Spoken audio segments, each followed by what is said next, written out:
you get on Instagram, but it's something with that. I don't know. They was about to let me go live, and then they didn't. I don't know. They part of the Meta family, and the Meta family ain't really ever cared for Circle that much. Good morning, everybody. And no, I don't got no lashes on. Old Testament Supergrapher, OTP Book 1. Why is this locked? Wait a minute. I've been trying to lock this thing forever. Y'all, it's some old weird, crazy stuff. Now, y'all know I'm rocking this shit. What the heck? Easy to pull out. Oh, okay, there we go. Okay, because I'm like, wow, I can't rock. All right. I'm going to give y'all time to get y'all stuff because it's about to be good. This was like, I just had a whole thing happen right now. Not bad, mind blowing. God blows my mind every morning, and it's great. Sometimes it can be a little spooky, but yeah, we good. Is this right? I feel like I could get away with this. Can I get away with this? I could get away. I could get away with this. I could get away with this. All of them books right there. Do you have all those books? I bet you do, don't you? You have all those books, don't you? You do. You have them all. Hey, Day. Hey, everybody. Hey, Ro. Good morning, Miss Dawn, Miss Wally, Taji, everybody, Lucille. Good morning. Yes, I look a little frazzled. You can call me Miss Frizzle. You see your baby's artwork up there on the shelf? You probably can't see it good, but Miss Queen, you see it? You crack it. So you got all your books. Good job. You've been buying your school books. Good job. You know I'm proud of that. Good morning, Kenya, Krista, T-Baby. Good morning, everybody. I love y'all if I ain't told y'all. Good morning, Mr. Jace. Good morning. Good morning. Good morning, Keish and Big Money, everybody. Rika, good morning. Miss Luna. Oh, that's Rena. Good morning, Rena. Tell my baby I said good morning. Tell her TT love her if she ain't in school. Good morning, One Love. Everybody, good morning. This hair is like Chicken Little. They bring it. They bring in the mullets and the what you call them? What do we used to call them things? Faux hawks back. So I'm about to bust these locks. I don't know how I'm gonna do it. Good morning, Miss Mill. Belizean, Bombshell. Everybody, good morning. Oh, good morning. TT baby. All right. So if y'all got y'all books, you're gonna need the precepts for living. We're not gonna be in this long. I just want to show y'all how God leads me to all this stuff because y'all be thinking I'm crazy and I'm about to show y'all what he do. Okay? So you need this book. You need, if you have it. If you don't, that's fine. You can get your Bible. See? And your Bible or Bible Gateway or whatever you got. Good morning, Auntie. You're gonna need, if you, I don't know if you're working or not, do you need your precepts? Slow down. Too much coffee. Precepts for Living. Book 1, OTP. You need your Gods and Heroes gold book, not the black one if you have it. And then you're also going to need your Bible. You don't need your Bible if you have this. But if you don't have this, you need your Bible. And you need a device to search on. Good morning, everybody. Good morning. So you're going to need a couple things today. You're going to need, get your book bag. Yeah, if you're home, that's good. If not, go back, watch it, get your books when you get home and act like you was in class. That's the cool thing to do, right? Good morning, y'all. I'm busting heads early because God busted my head for the last 3 hours. I said, this is crazy. But this is why he said at his appointed time. So,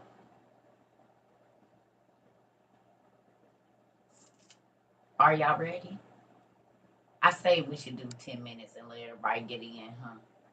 Let's do it. We'll wait 10 minutes. I'm going to try to get this to work while we wait on everybody to get in here. I'll give y'all 10 minutes because I know I don't want y'all feeling like y'all rush. Good morning. And I want to try to get this, I don't know why, hey Siri. Hi, I'm Siri. I said that. Hello. I don't think I set this up yet. I don't have an answer for that. I know. Shut down. Okay. Shut down. So long. I ain't set this one up yet. Hey Siri. That's why it's doing it. Because I ain't set it up yet. That's sweet. Power off. I'm not sure I understand. Because if I say it too loud, one of these is going to do it. Hold on. This y'all, can you name them different things?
Okay, y'all, and guess I'm crazy because I'm still learning Apple products because I am an Android faithful user. And now I have 4 Apple products, so I gotta learn how to use them. Get over it. I got too much stuff. Y'all hear me?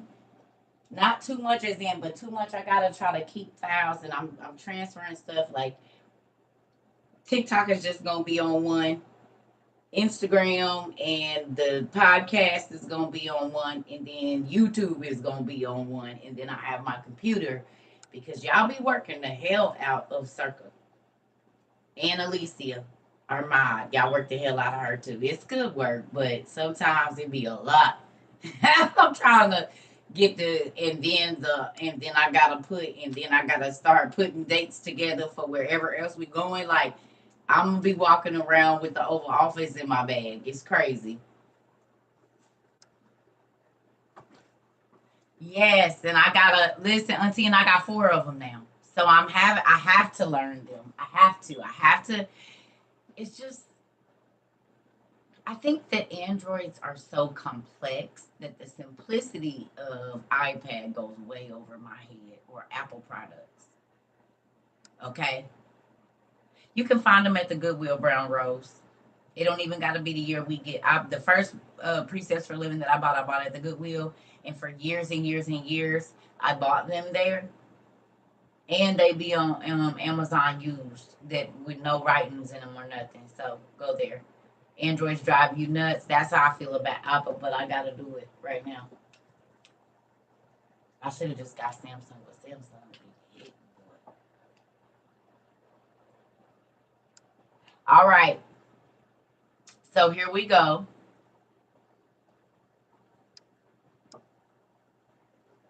I definitely will pray. You know, I pray for y'all every day. Every morning when I get up, I pray for everybody in our community and the people that are attached to our community. Every day. Every day, every day, every day. Samsung. Yes, I'm a Samsung. Samsung. I had 2 dreams about you, and this one last night. You was a teacher. I was telling you a dream I'm having. Wait a minute, what? Make sure it ain't no scary stuff. Hold on. I had 2 dreams. You was a teacher, and I was telling you in a dream that I'm having a dream about you. Both times you was the teacher. That's so funny. That's so funny. Tyree, if you don't get out of my business, now you starting to act like Toya and Day and stuff. Do you know, literally, as I was walking in here today, as I was walking down my hall, I said, God, I'm really a teacher. I had a dream last year about us and the Giants. If you don't get out of my business today, Tyree, stop. You just gonna come in here with the camera and look at my stuff? What, you been in my bathroom for the last 3 hours? Good morning, Miss K. Listen, y'all be in my business. Don't be having no dreams about what I be trying to teach about and stuff. Stay on my business. Goodness gracious. God, don't show them nothing else. That is funny. That's crazy. Okay, well, let's get it popping in. All right. So let me tell y'all what happened. So I woke up this morning, was doing my soul searching as I do every morning, my meditation, not blocking my mind out. I'll be talking to God about thanking Him. Oh, thank you, Auntie. Coming from a 20+ year teacher. Oh, thank you, y'all. So I'll be mind blown. I really do. God blows my mind every day. Y'all know that. I look forward to Him blowing my mind. See, some people don't want God to blow their mind, but He blows my mind. And if you ask Him, He will. If you ask God to blow your mind every day, He will. I promise you. He'll blow it every day, and it make your toes wiggle and everything tingle, and it just be so nice. Cause I be like, oh my God, light bulb. Just keep. Oh man, that makes me excited. Thank you so much. I appreciate y'all. So I'll be mind blown, because those of you that have been here a long time, y'all know my story. So understand that, like I said, y'all, I still be going through it about this whole process, and it's still new to me. I'm still trying to adjust my life, and you know what I mean. It's a lot of things while still dealing with my own stuff in life and kids and everything else. I love y'all too. I really do, and I want to tell y'all something. Y'all really did change my life. Because in all reality, even though I've been out in the world, I do live a lonely life in a sense. God keeps me tucked away. He's always had me tucked away from family, from people. Like He let me out and then He put me back. He let me out and He put me back, and I never understood. So I was sad as a young person, because I would go places and be around people, but guess what? I already knew this is short lived, because He getting ready to put me back in the house. So when I get to hang out, I be trying to do as much as I can do, because I already know it could be 3 years before He let me do anything else. I gotta be in the house. So you know what I'm saying, y'all. I just want to tell y'all that y'all give me an outlet that I didn't too much have before. I taught and I did Bible studies. I did all of this, but it was almost like pulling teeth, trying to not shove it down people's throat, but they didn't really want to hear it. The same things y'all probably going through right now. How many people are being called crazy more every day? Or they telling you need to stay away from over here, or stop reading, or stop buying books, and you looking too deep into everything. Everything ain't that serious. Y'all getting all that? That lady is teaching you. You need to stay away from over there. And your mind is, yeah. Oh, I know all about it. I've been getting it for years, decades. Yeah, it happened to me the other day. Stop watching TT. Listen. Oh, I know. And some people listen. It's okay. I'm not sad about it. Yeah, don't be all that serious. Do you? Listen. Hey, listen, y'all. Because conspiracy theorists, of course, and then they see it on the news and they just sit there with that blank face like they didn't talk all that craziness to you. And then I'm going to show you what you do. You just move slowly like this when you're watching it on the news and they called you crazy and you told them before it happened.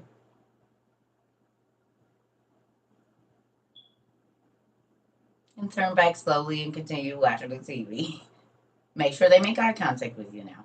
Don't say anything, just and go back to watching TV. Let them ponder on it for a minute. Let them bring it to you. How about that? Your family be like, more books? Yes, more books. We don't have enough.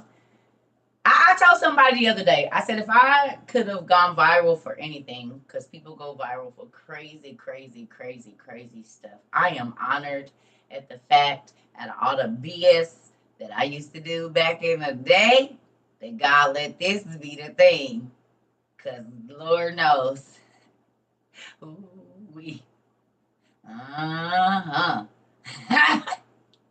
Thank you, Dad, for this. And not the other BS. Because Jesus. Mm-mm-mm-mm. Mm, mm, mm, mm.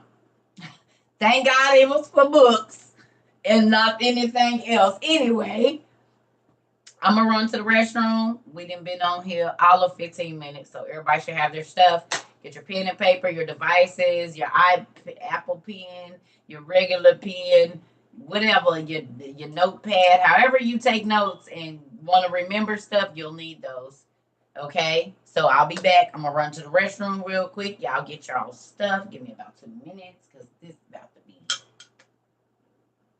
I said, just tell me, Dad. Is you just gonna keep blowing my mind every day? Yes, every day.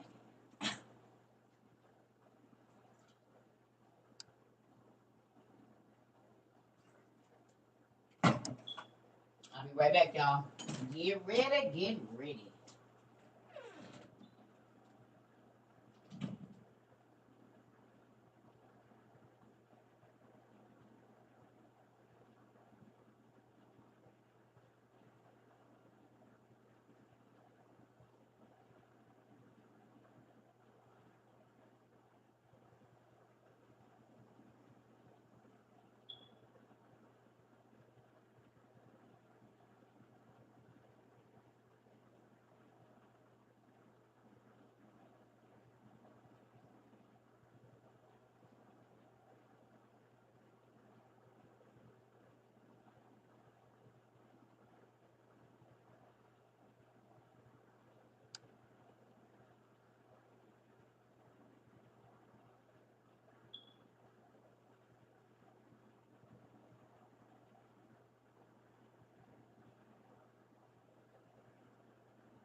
All right, family. Guess what? I started putting my dragon together.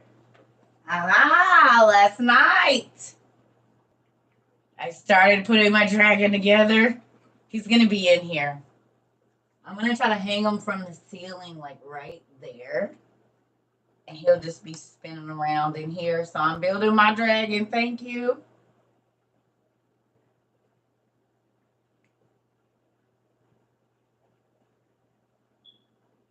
Do y'all see him? We're gonna name him Lester. Lester the dragon. He's gonna be Lester once he's fully born. So get ready. Lester's coming and his wings flapping everything. That's what this little doohickey is for here. Yes, Lester the dragon is gonna be floating around in here somewhere. We're gonna hang him probably over there. Or maybe here. So you can kind of see him better. But anyway, he's gonna. Yes, hey Lester. This is Lester the dragon. You said if loving and worshiping God is part of a cult, then I'm a part of it. Hey, so let me tell y'all something. On that note, Ro, y'all remember in like 99, the people that was in California, they talked about they was waiting on a spaceship. I think I was pregnant with my daughter. It was either 97 or 99. The people that killed themselves up in the mansions in California. Y'all remember them crazy people? Uh-huh. I can't think of what they was called, but they was waiting on the spaceships and stuff. I be watching cult leader stuff so I can make sure that I'm not on that. Do y'all know that? I be watching. Because whatever spirit come on them people, I don't want it. Yeah, so I watch that kind of stuff. Yeah, I watch that kind of stuff because I don't, and a lot of times it be sex and power. Cult leaders, it be sex and power. They want you to worship them. Oh, I didn't watch. They got a whole bunch of like, I don't know if it's HBO or which one, but they got the black dude that built that pyramid and stuff down there in Georgia, but he was from New York. I didn't watch a whole bunch of them. You know what I'm saying? Because I don't, whatever, and most times it's sex and power that overtakes them. Uh-uh. You lived in California 80 to 99. It's not, no, it's not on Tubi. I think it's on something else. Okay, y'all. So let's get this popping. Got my lip gloss here.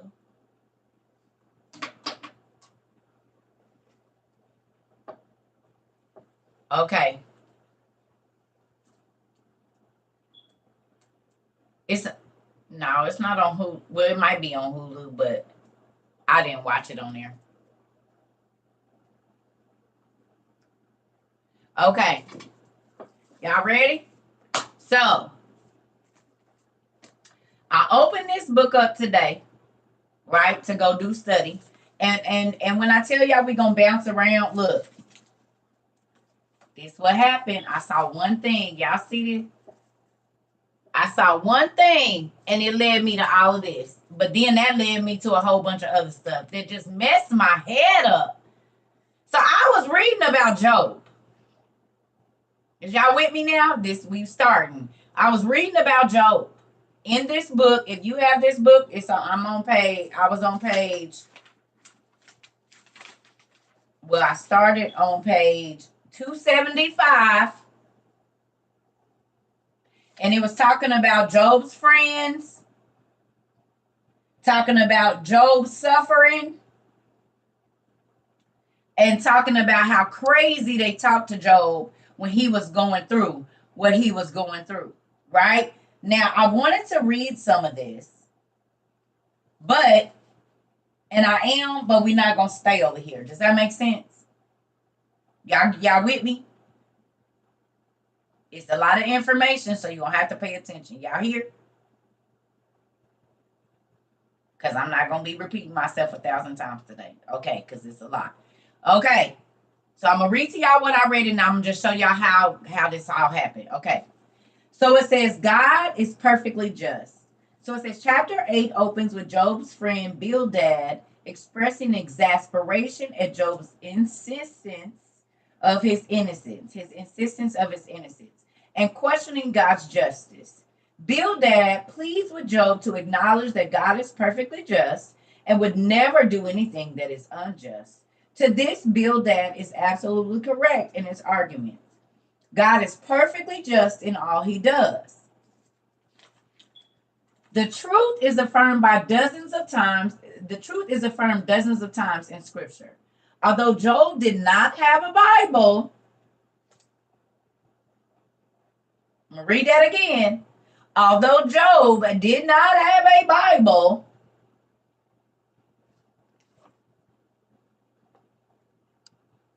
he apparently had been taught by his forefathers that this just God rewarded those who are faithful and obedient with many blessings, large families, land, and wealth. Since Job had all those things, he thought he had favor with God. We can empathize with Job for questioning how a just God could have taken all those blessings away. God's justice is difficult to see or comprehend when we feel that we have been wronged or when we suffer loss. Job turned to his friends at this difficult time. Who do you turn to when things go wrong? That's the question.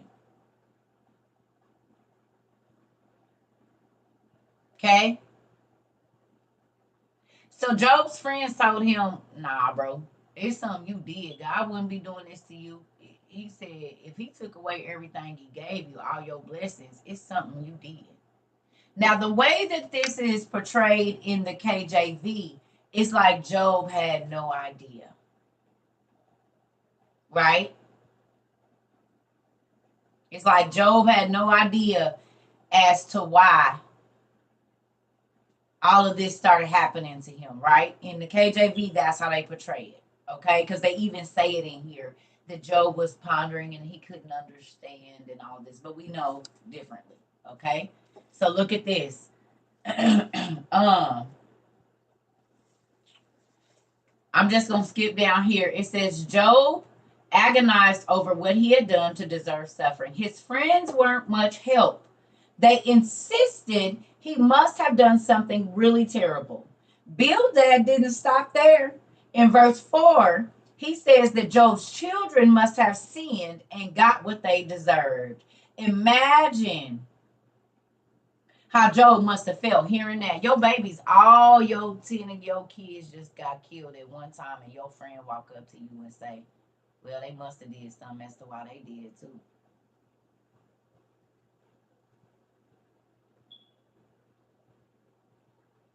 These is your friends. The people that you done fed and kicked it with and let them sleep on your couch because they was hung over. They said, oh, well, he said, well, God is just in everything you do. So if God took all your kids and your wealth and your land and your everything, it's something. Not only you sin, but your kids too.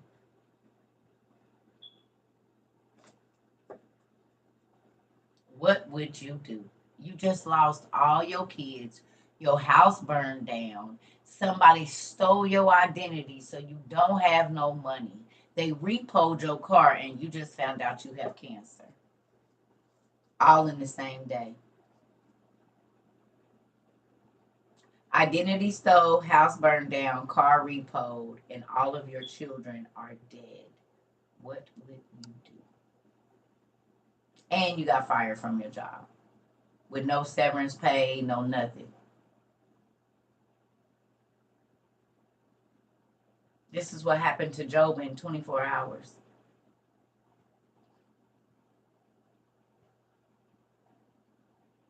Could you handle that and still believe God?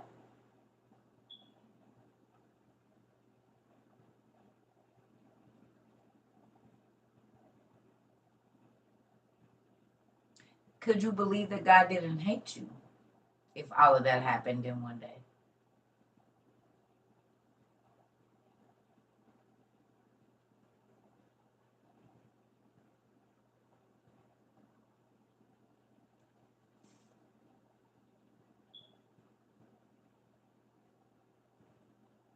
All your kids die in a car crash, your house burns down, your car is repoed, you lose your job, and you lose your identity all in less than 24 hours.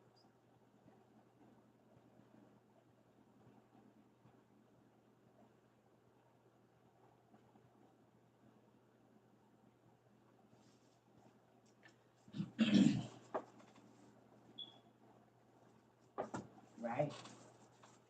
So I say, when folks be reading these stories, I be like, oh. All right. So we going to skip out of here. And now I got to go back here.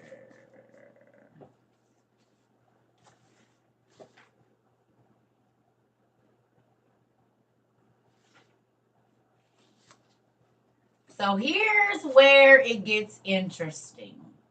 Okay? I need y'all to write down this word. S-E-L.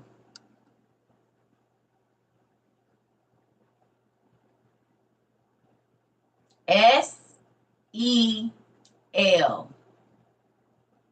Put a hyphen there, the little thing, and then T-S-A-L-E. Sel or Saul is translated shadow in the Hebrew. So that word S-E-L is translated shadow. No, T-S, like T-cell. but sale like S-A-L-E, not T-C-E-E-L or C-E-L-L, but T-S-A-L-E.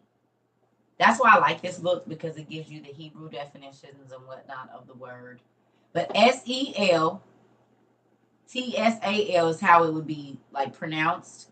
Yes. And then it means shadow in Hebrew. So the Bible says we live like a vapor, like a shadow. So if you get in the sun, you can see your shadow. But if you get in the shade, you can't see it. It goes away immediately. And it says that's how our life is, like a shadow. You can see it and then you don't. That's how quickly we live. Okay? Now, I was looking at these words, and something stuck out to me, because I go down and there's more definitions over here on page 280. And y'all, this is where it gets crazy, so I hope y'all ready. Okay? Is everybody ready? Because we about to go on a wild ride.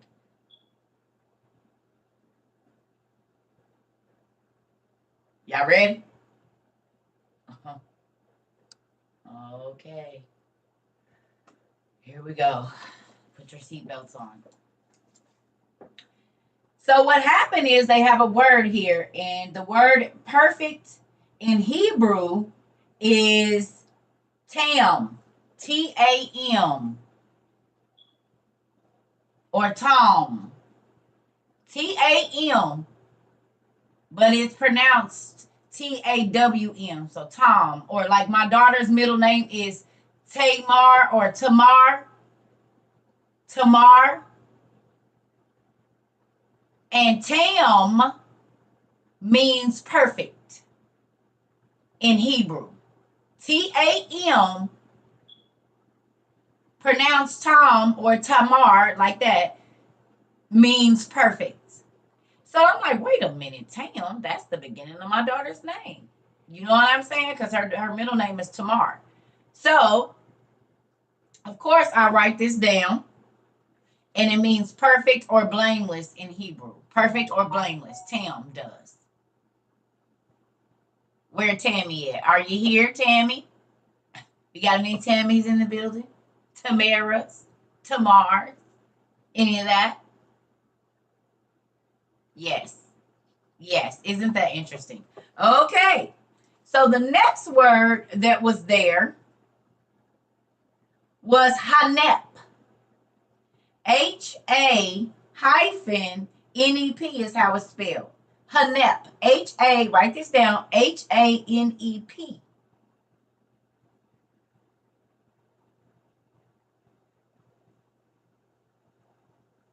Y'all write it down? Hanep. H-A-N-E-P. Uh-huh.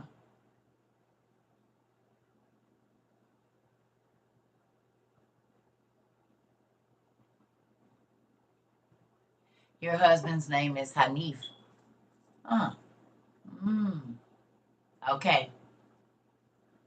And that means evildoer or hypocrite. Hanep means evildoer or hypocrite.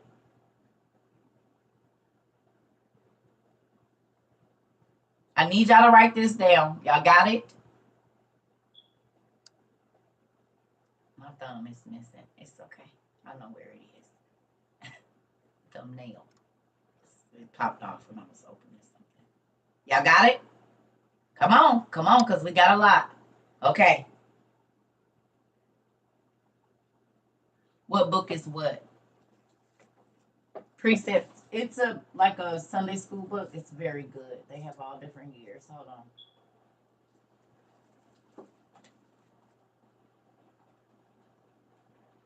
We're not gonna stay here, y'all. We got a lot of books we reading from today. But I need y'all to get this, okay? Okay.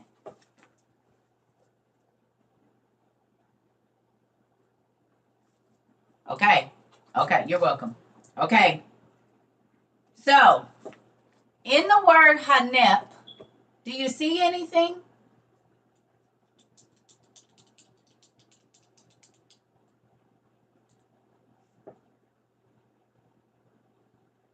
Do you see anything in the word Hanep?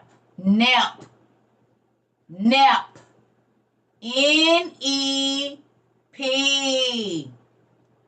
Oh, yes, y'all so smart. Y'all picking it up what I'm putting down.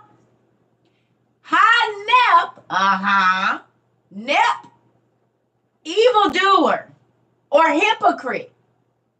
Why were the Nephilim hypocrites?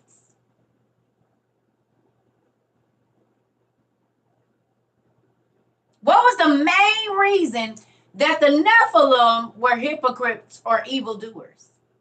Where did most of the evil that started happening on the planet come from? Fallen angels and their who?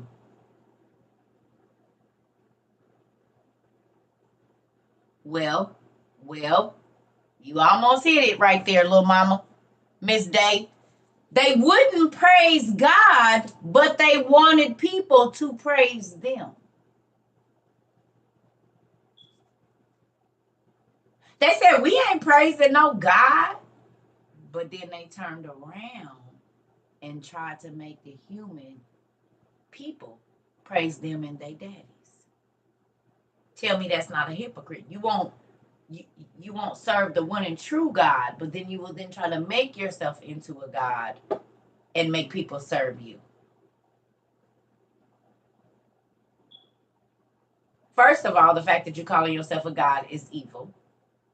Second, now you're going to take God's glory and you're going to say, we not worshiping nobody, we gods. And then you're going to make people worship you. So isn't that word that Hanep has to do with being a hypocrite? Or in the Hebrew, it means evildoer. Okay? And hypocrite.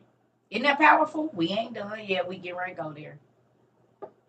We get ready to go there because, honey, we going to get through this paper.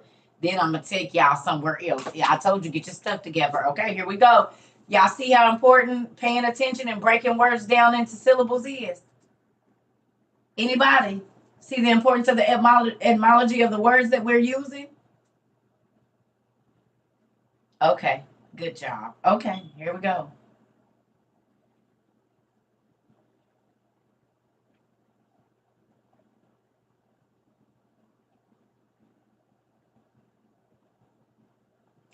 Now, I don't even know. Oh, so in here, where'd it go? All right. So let me ask you a question. Where did the word merit come from?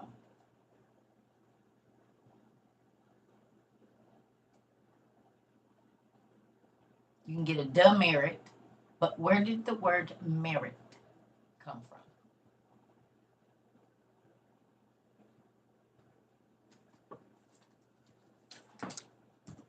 Now, I know God gave me this part because I can't even remember where I read the word merited as to why I wrote it down. Anybody know? I'm about to show y'all how you bust my head.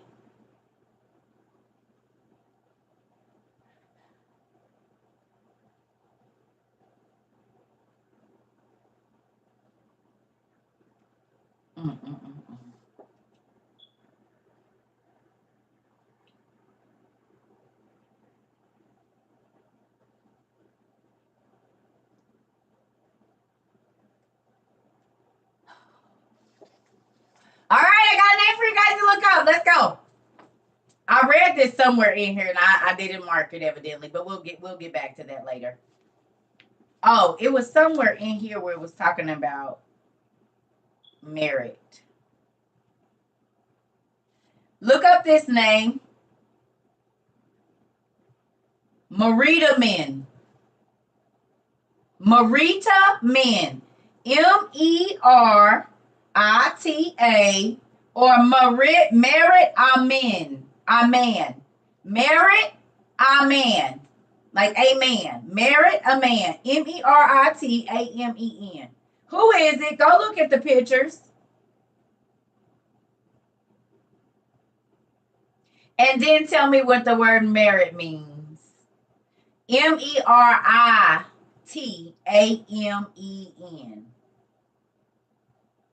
Meritame. Ah, you seen it? Go look it up and then tell me what the word merit means. Egyptian daughter of who? Who? Egyptian queen. Who is she? I already wrote it down.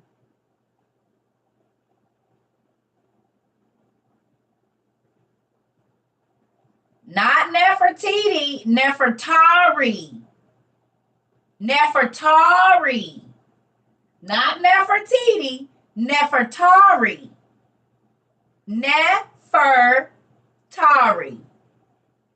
Now, how I got to this is because it used to be NEPH, not F.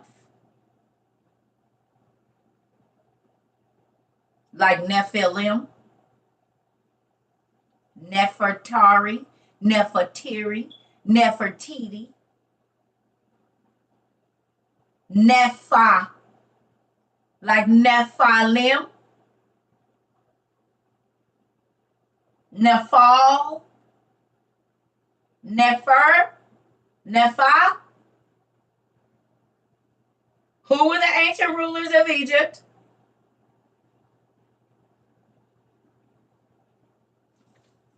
Score! We ain't done yet. Just get ready for your toes to wiggle and tickle and biggle and waggle.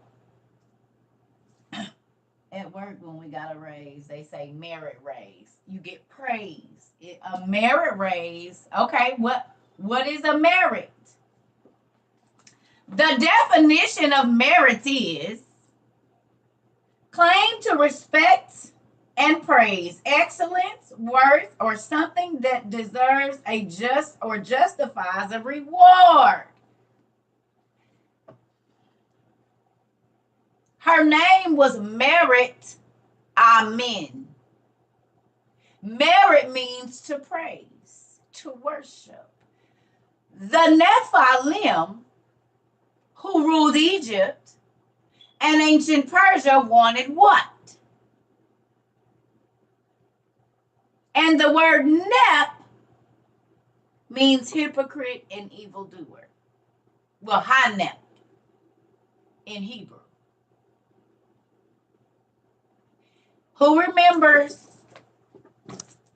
I hope y'all seeing it. Where are ya? Where are ya? Where are ya? Did I throw it over here? Did I throw it over there? Where is the? Where are you? Where are? There we go. Remember this? A member? A member this? A member this? A member this? A member?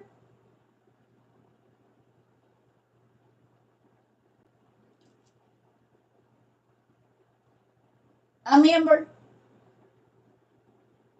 Y'all remember this? See that high tap? This is Hebrew. There go your taps. Hotep. High tap. Hotep. High tap. Hotep. High nep. High nep.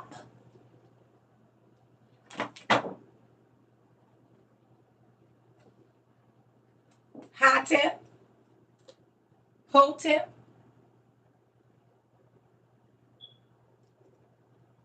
You do know something named Hotep and Hotep. It's a person.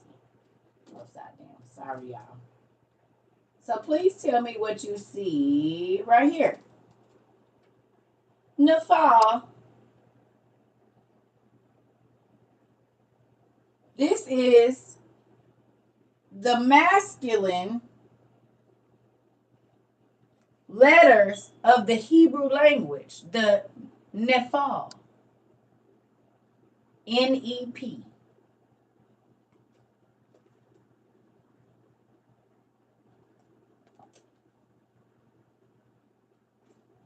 In Enoch 6, it says that they came down and they taught the women incantations and spells and rituals. You got to write those.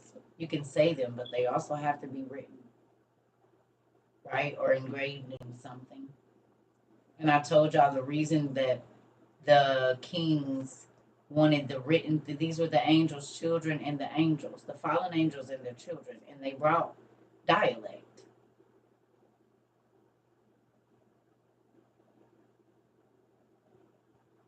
NEP shows up everywhere, don't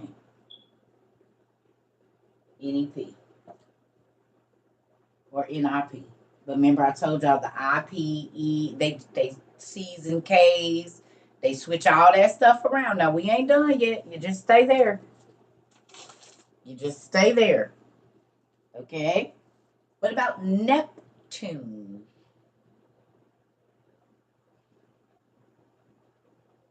Neptune. NEP. Again.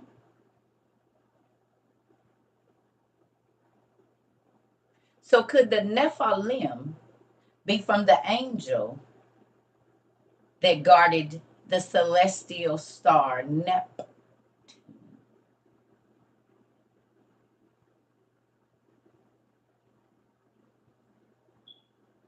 We know that there's an ancient people in what's the name that said that their forefathers came from a star Sirius and they got bird feet. And we know for a fact that in Hathor, or whatever her name is, old girl in Egyptian, the god, she had those same bird feet. And the Isis.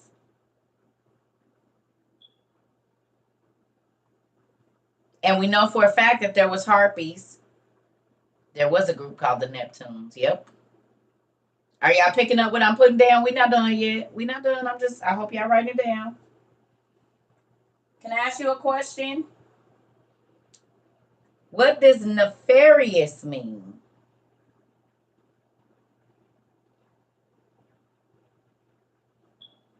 Nefarious. What's the definition for nefarious? Neptune is one of the two ice giants in the outer solar system. On what? Wicked or criminal? So if we change nefar to nephar or N-E-P-H and not F, does that take us right back to the people that caused all the wickedness as to why N-E-P? What if all of the N-E-Fs are N-E-P? Like Nefertiti is not spelled with an F, it's spelled N-E-P, like for Nephilim. Because nefarious could easily be spelled with a PH, and then it would put us right back to the fallen angels and their dads. Wicked. The Bible says that they caused the wickedness of the earth. The evil, they were criminals, they stole, they robbed. This is when it started. So nefarious, I guarantee you, comes from the Nephilim, but it wasn't spelled with an F.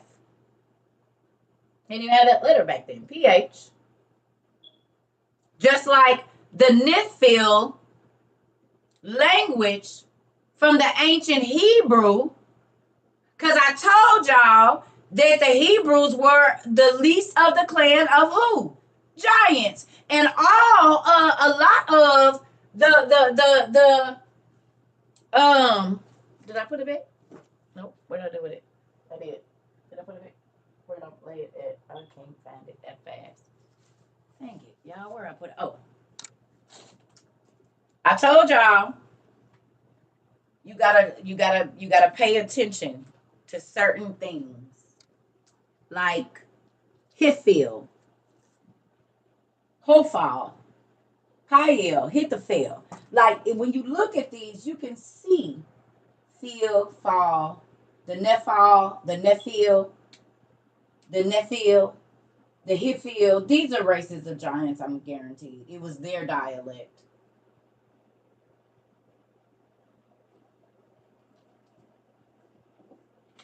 Because why would the ancient Hebrew be named the Nephal? And then if I go over here and I get Norse mythology and I pull it out and I look just on the first page of this whole get up here, it says Nephal right there too, but it's spelled with an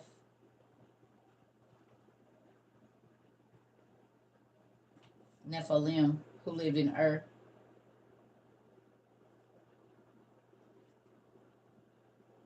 Nephilim is spelled FH.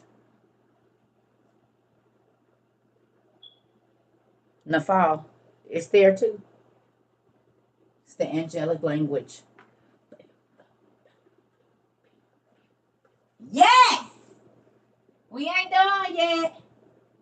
We ain't done. That's just getting you there. C5 fun. We're moving on. We're going to move on. We're almost done. So when you get time, merit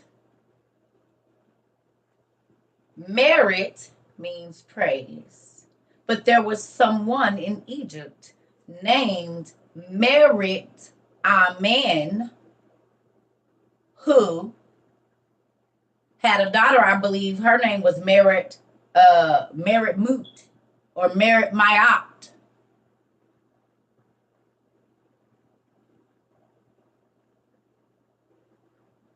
I need y'all to research these people because it's going to be interesting later. I hope y'all wrote this down. This is just this morning. And she lived in 1300 BC, Egypt. So let's see who was living when this Merit was living in Egypt. This is why the hint. Now y'all see? Because we ain't even got to the other stuff. Just wait. So let's go to 1300 BCE. Where are ya? Boom. There's 16, 15.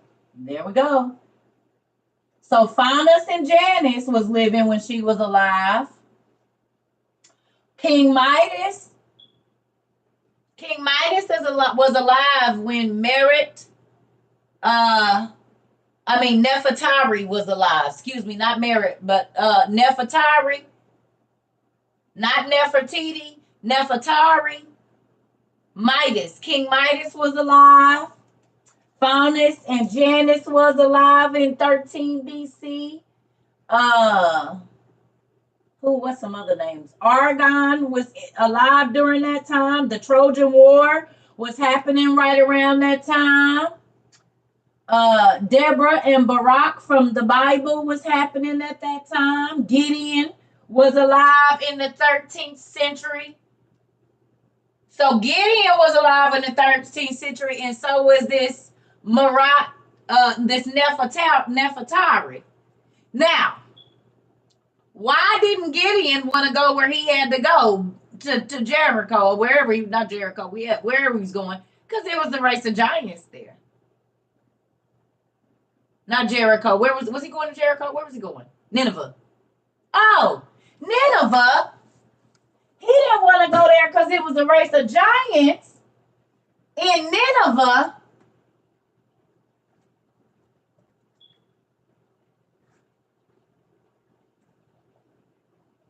Where? Nineveh. Is it already over here? Did I put it down? Come on. Ah. Nope. Yes, this one, but where is the other one? Y'all. I might have took it in my room, but I feel like it's just right here if I just slow down just a little bit.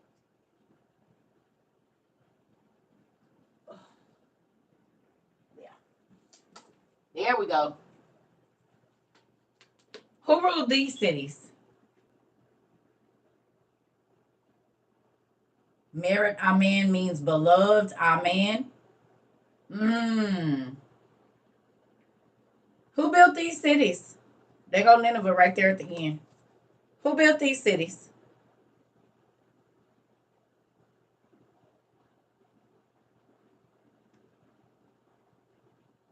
What's his name?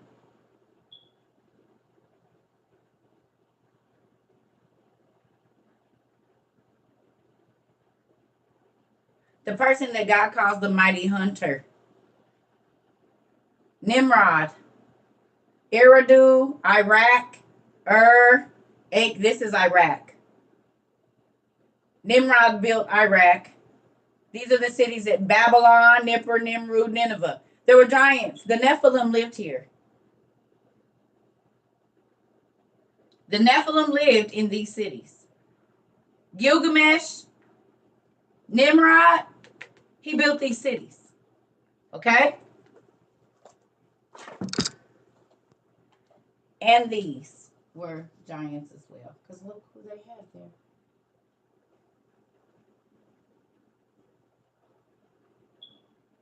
This is the gate of Perseus. This is the gate of Perseus. In ancient Mesopotamia, not Rome. And then my handy dandy family member sent me this book. And as I was falling asleep last night, they got the gate of Perseus in here. I said, well, that's interesting.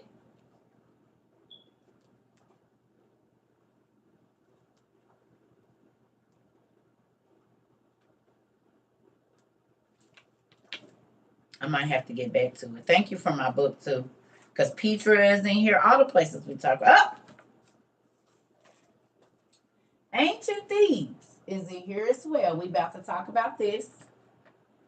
Now, we always hear about the Valley of the Kings. Who heard about the burial of the Valley of the Queens? The Valley of the Queens.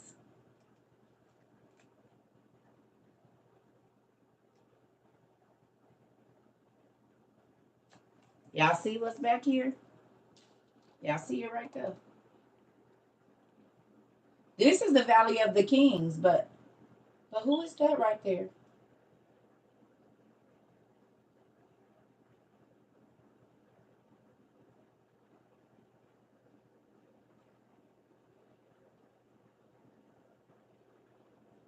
Y'all know how big these are, too. Y'all see it right there. These is cut in the sides of whole mountains.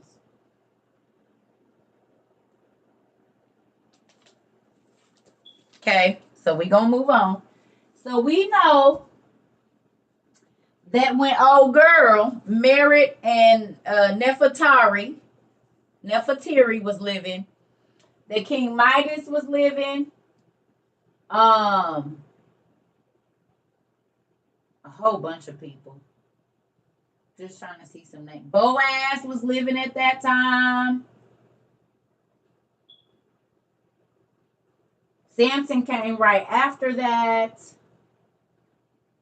The Chu dynasty and the Lin Ying dynasty in China was getting moving. The Brahmins of India were getting started. This is when the Vedas was being written. Hesiod, Theogony, or Homer was alive around this time. Actually, he goes back a little bit further. He's like 100 years after, but still. So, just understand. Now, do y'all see why this is also important? To get that timeline so you can... Yes, they're J-Mike, they are scaled to size. The first race of giants were 450 feet tall. The first, the old gods that they talk about, it was the angels, the fallen angels. So some of those were fallen angels. That's why the Book of Kings is so important, because a lot of those kings that are mentioned in there, the Egyptian kings, the Persian kings, they were the fallen angels and their children. If y'all don't believe me, thank you for asking that question. You just play right into where we going next. I'm getting ready to go to the restroom because we done with this. And now to your OTP book 1, please. Please, please, please. I'm going to the restroom. I will be right back. And you're going to need this book now. So you're going to need your OTP book 1. And if you have the, it's upside down, Timeless Tales of Gods and Heroes, grab that because you're going to need it. You're going to need it. Is this helping y'all with breaking down the words and using those words to search other stuff that leads you to everything else? Are you guys learning a new way to study now? Hopefully, a little bit. And it opened up a whole, ooh, doggy, don't you? You'd be like, ah, Lord, I can't go nowhere. Ah.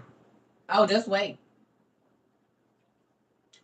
Don't forget about dear old Job. Okay? I'll be right back. Now you're going to need pen and paper as well if you don't have it.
All right, y'all.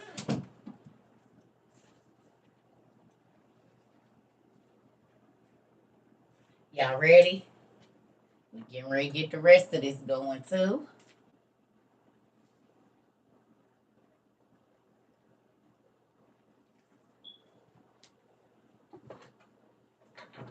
Okay.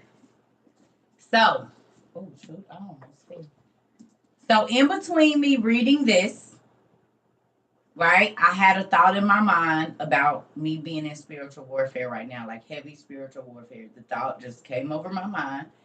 And I was like, oh, Lord. So I just kind of thought about the lady knocking on my door and certain things that I've been going through lately that, like I said, I haven't been talking to y'all about it, but it's been a lot. I told y'all stuff been falling in my house.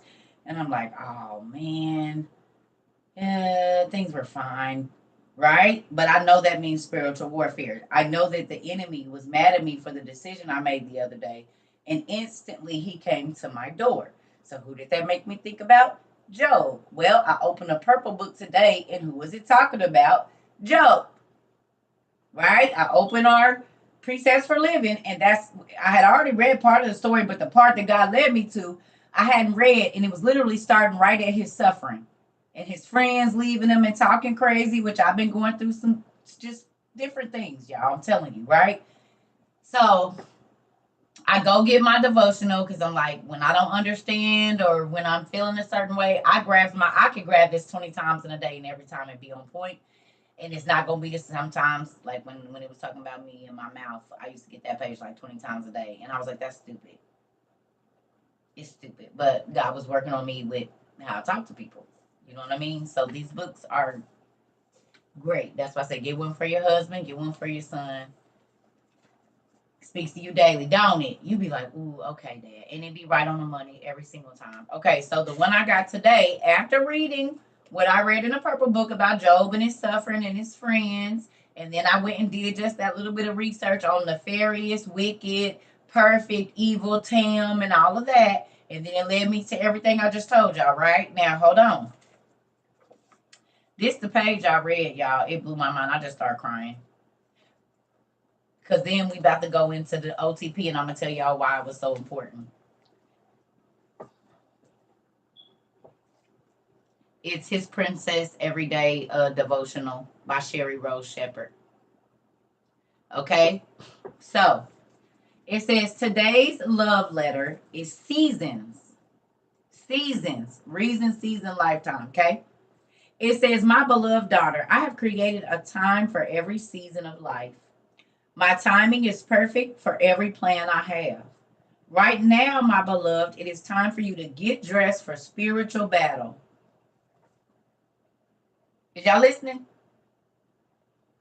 I told y'all I had a thought because I opened the book, the purple book, where it took me to was the story of Job. Yeah.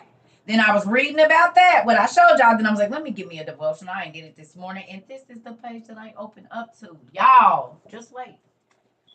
Oh. It says, right now, my beloved, it is a time for you to get dressed for spiritual battle because you are more than a princess. I just told somebody, you ain't going to keep treating me like this. I'm a princess. I'm used to being treated like a princess, like for real. Y'all hear me say that all the time. My princess shoes. And this ain't because of TikTok. God has always treated me like a princess. Been getting flued out in the whole nine my whole life. Literally, I told you I was 5, 6, 7 years old, pastor's granddaughter. So we traveling. I've been flying and traveling and being and going to nice places, being around bishops. And then when I was in the streets, that nigga was always around. So I done been treated like a princess in many arenas. Now, I done been treated like a pauper too, don't get me wrong. But I done been treated like a princess. Seemed like a lot more than I was a pauper. Sometimes it feels like, okay? Because I can be dainty, but y'all know I got my tools too. So this fits the princess warrior.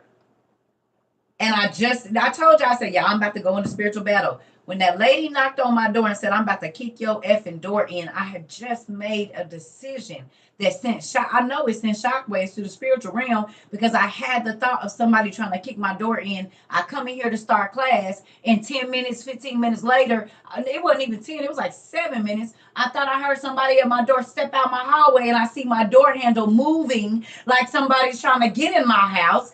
And she's bumping herself against the door. Then I go back and watch the cameras. She was outside my house for 20 minutes when I told y'all all the hair on my body stood up. As soon as I sent the text that I sent, the devil came to my door. And when she was walking down the stairs with the police in front of her and the police in back of her, they did not pay attention that her head was turned around all the way looking at me, and she's walking forward down the stairs with her familiar trying to get in my house. I damn near closed his head in the door. Your little dog. I know that's a familiar. You got me messed up. Because lady, her skin didn't even look, it looked like greenish yellow color. I don't even know. It was odd. And I've been living here almost 2 years. I ain't seen her.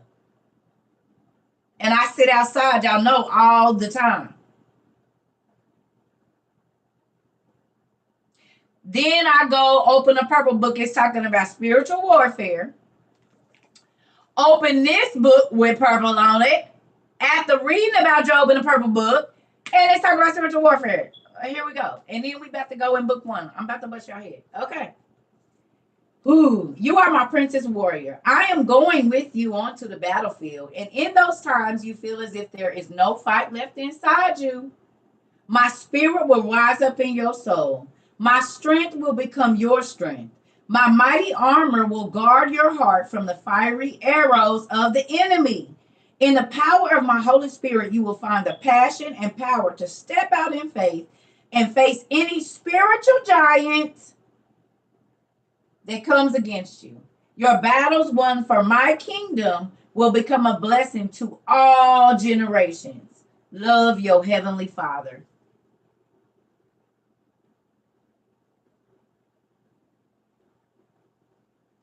Not done yet. So humble yourselves before God, resist the devil, and he will flee from you. James 4:7.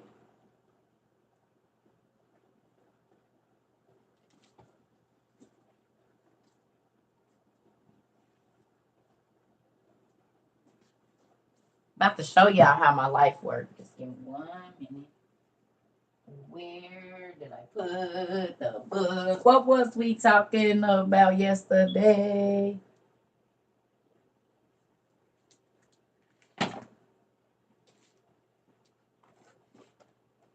And the day before.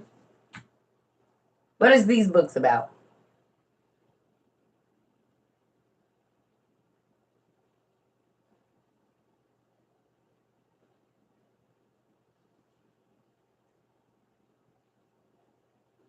Deliverance, spiritual warfare, demons, beings that inhabit people that you can't see and come and act. Okay. I be trying to tell y'all when I say it's all day when you walking with God, it ain't just church day. This is all day, all night, constant. Okay? Now, back to this. Just be trying to show y'all how everything. Y'all wonder why I be having all these books and stuff be crazy and people be thinking I'm crazy because this is how my life works. And y'all getting to see it. Okay? So look. It got a today's decision in there. So this is the whole thing. You got your today's love letter, then you got your scripture, then you got your decision at the bottom. This is a really good book. I love this. Okay, here we go. Starting today, I know there's no better timing than the timing of my Heavenly Father. I know there will be seasons in my life that are easier and those that are hard. I choose today to be prepared for the battles to come and to guard my heart with my Father's word. My God will fight on the battlefield with me, so I will fight on the battlefield with him. Y'all, what did I tell y'all about these church folks? I said they keep talking about all this, but they don't know we're going to have to fight a spiritual battle and a physical battle. I said, even though Israel is the most holiest place on the earth, they have the best army and the swiftest folks that'll take your life. Israel had to fight plenty of battles and kill millions and millions and millions of people. Right or wrong? 200,000 at one time, 70,000, 500,000. So when people, I just be wondering what Bible they be reading. But moving on. So, y'all see, God said, yeah, it's a spiritual battle coming, circa. Well, I already felt it because stuff started falling in my house. I told y'all a ring that's been on my wall forever fell. I said, no, that's odd. Then something else fell. I said, I told you, I said, stuff been falling in my house. Something's going on. And then a random lady that I don't know knock on my door talking about she about to kick it in. And I just had a thought about somebody kicking in my door. I said, you tripping. Circle, go teach class. And then I come out because I was setting up stuff, bringing everything in here. And somebody's at my door trying to kick. And it says to me, I'm going to kick your effing door in. Y'all heard her.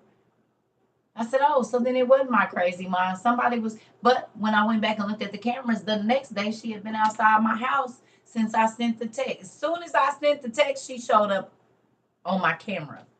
Going up and down the stairs. going around, going back. She left. She said I could hear her out there, but I couldn't see her. She was standing on the side, like trying to hide. Then she was beating on my door, but I was in here, so I couldn't hear it.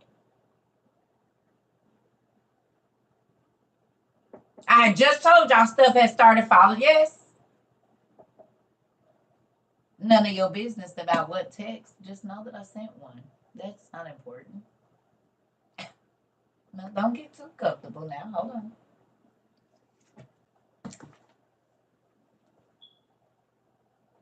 Little too. Mm-hmm. Mm-mm.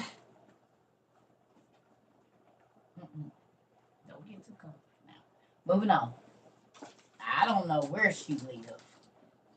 I ain't never seen them.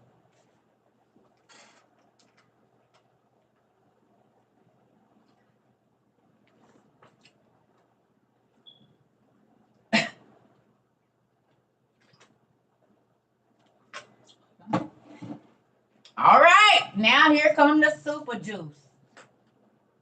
Y'all ready for the super juice?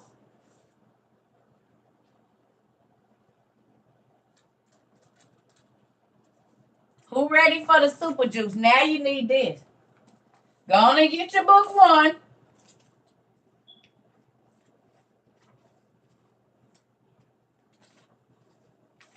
And go to page 840.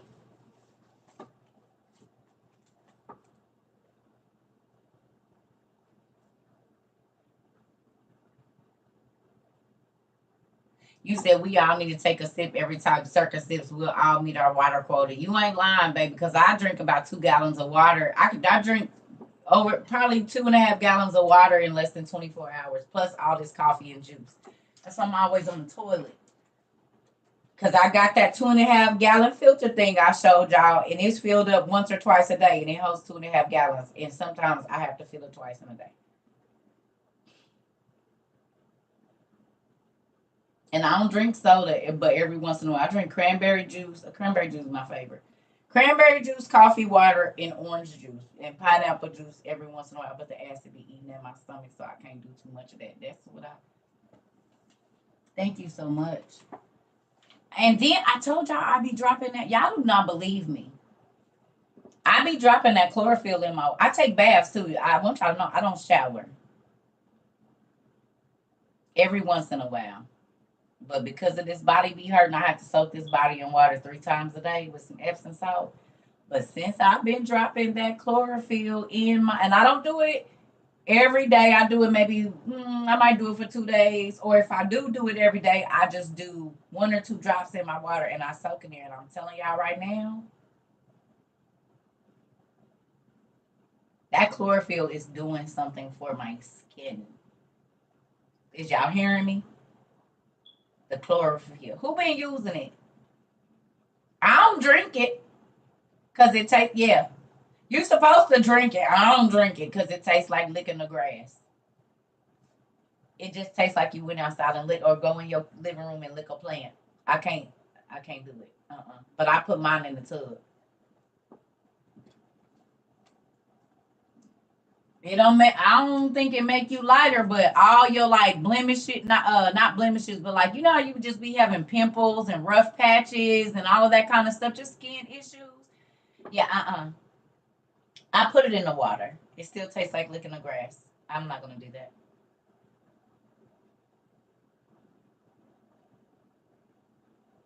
You only need not a dropper full. They have a cherry flavored chlorophyll. Is okay, Auntie. I'm gonna have to try that because maybe that other one tastes like go outside and lick a blade of grass. Chew on it. Like, let me go get it, y'all. Every time I try to drink it in water, it feel like I just went and picked up a handful of grass. You know, you see babies and they just and throw it in their mouth with the dirt coming out. That's what I imagine when I tasted it. I can't. Or getting stomped in the ground. One of the two. Maybe it brings back a bad memory or something.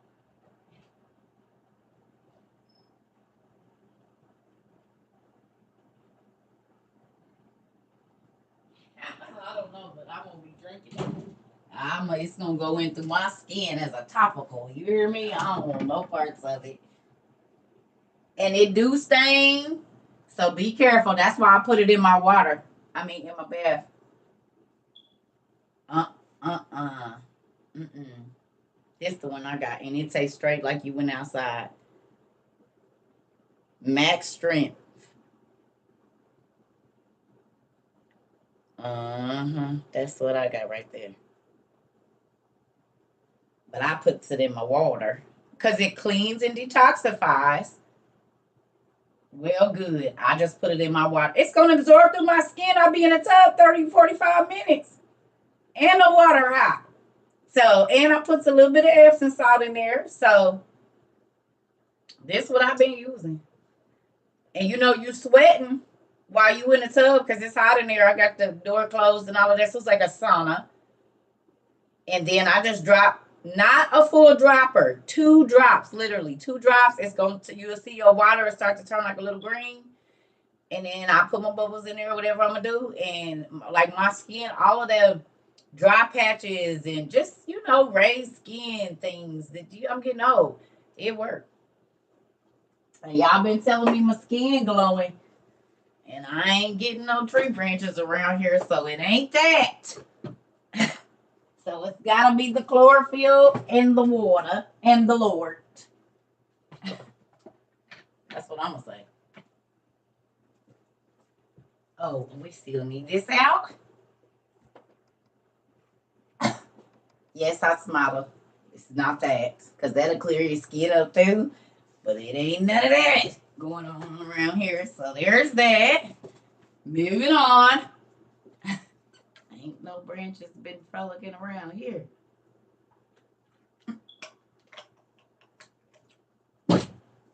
Listen.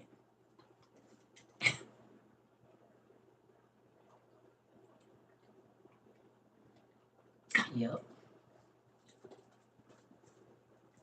Yes. Moving on. Here we go to the juicy stuff. Is y'all ready? It looks like it's about to rain or something. Oh, wait. Y'all ready? Y'all ready?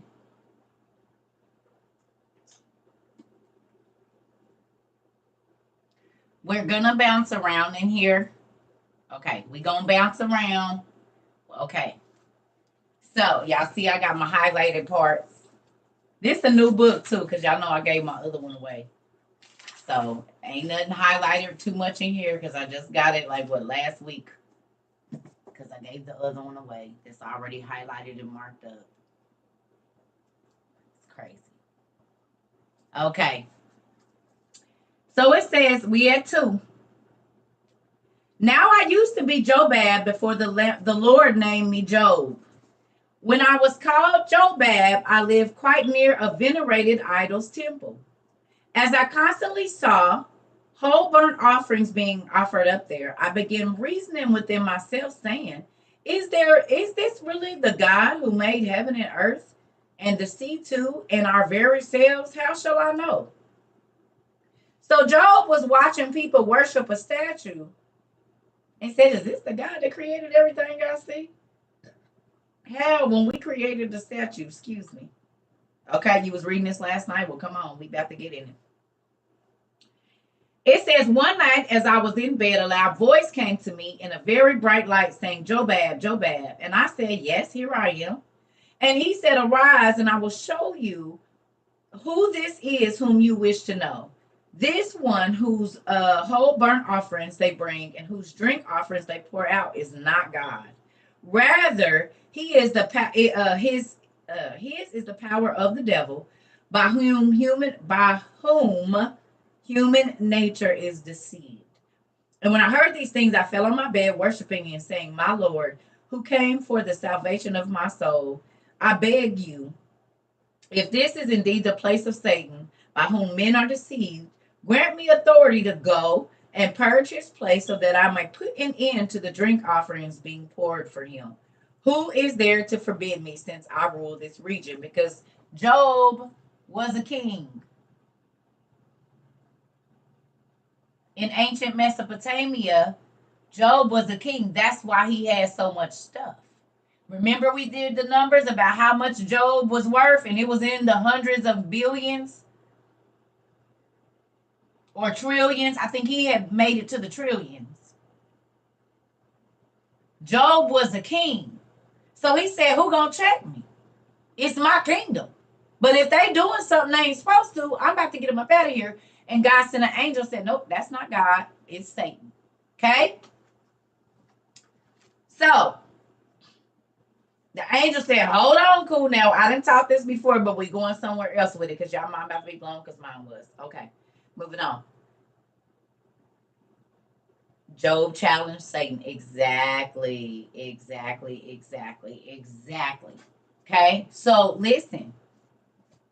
If when you started to study this stuff and when your eyes, you right now, you came to the Circuitrova community, WOIU community, and you started seeking and finding, and you started to tell people about it, but it seemed like stuff started going crazy, that's because the enemy knows that you are encroaching on his territory.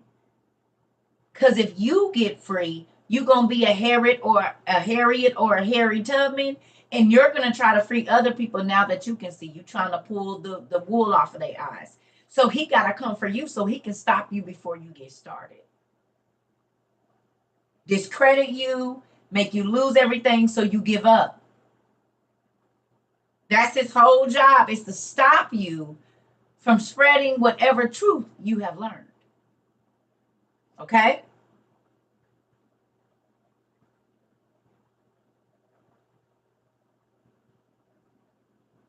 He attack your finances, your home life, your job, your health. Those are all things that he took from Job. Okay? Mm-hmm. Look how many whoopings and beatings Harriet Tubman took to free a lot of people that are still free now. The people that bring the word to you that are really trying to get you to Christ go through a lot. So if y'all notice, that's why I say, y'all give me a minute because I'm going through some things. Y'all think that the enemy, y'all, we over 500 million hashtags just on TikTok. Y'all think the devil is happy about that? Between WOU, Circuitrova, and all our other, I've been looking. We over 500 million hashtags on just TikTok. That ain't nowhere else.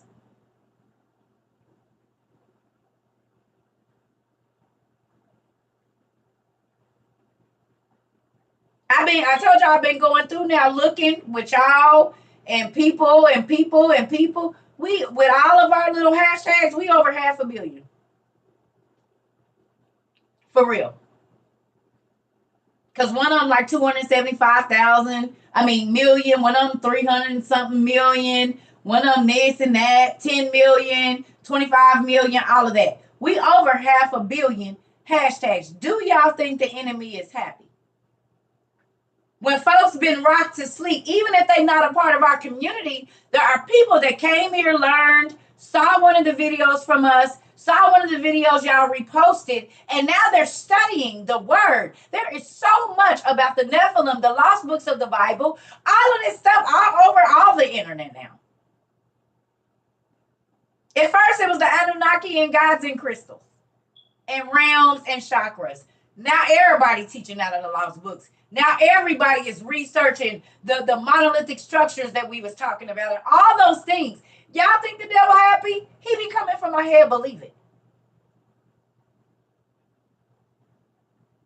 Daily. Daily. Comes from our relationships. Daily. So if I take a break from y'all, I'm not doing nothing. I'm fighting here. I'm fighting there. I'm fighting in my own mind about not going out and being old circa and getting funky loose.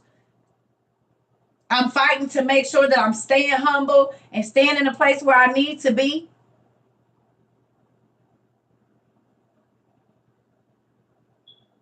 Do you see what I'm saying?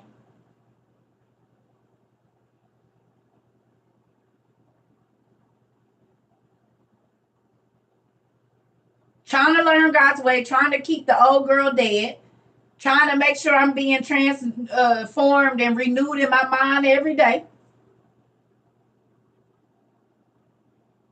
Don't want to get no big head. Don't want to be feeling like whatever. Oh, yeah.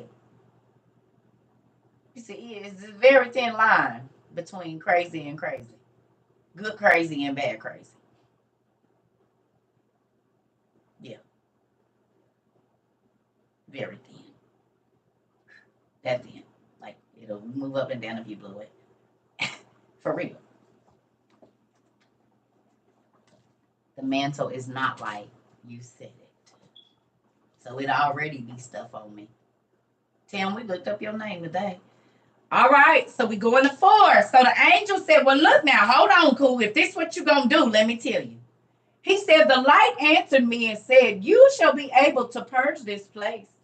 But I'm going to show you all the things which the Lord's charged me to tell you. So the angel told him, he said, hey, you made your decision. Now I'm going to tell you what God is telling me to tell you.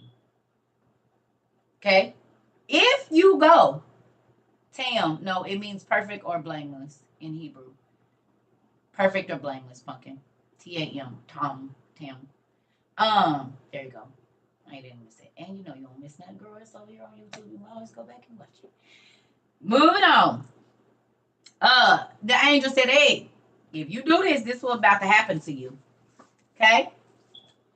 So it says, and I said, so the angel said, and I said, whatever he has charged me, his servant, I will hear and do. And again, the angel, right? Yeah, why is my ear ringing?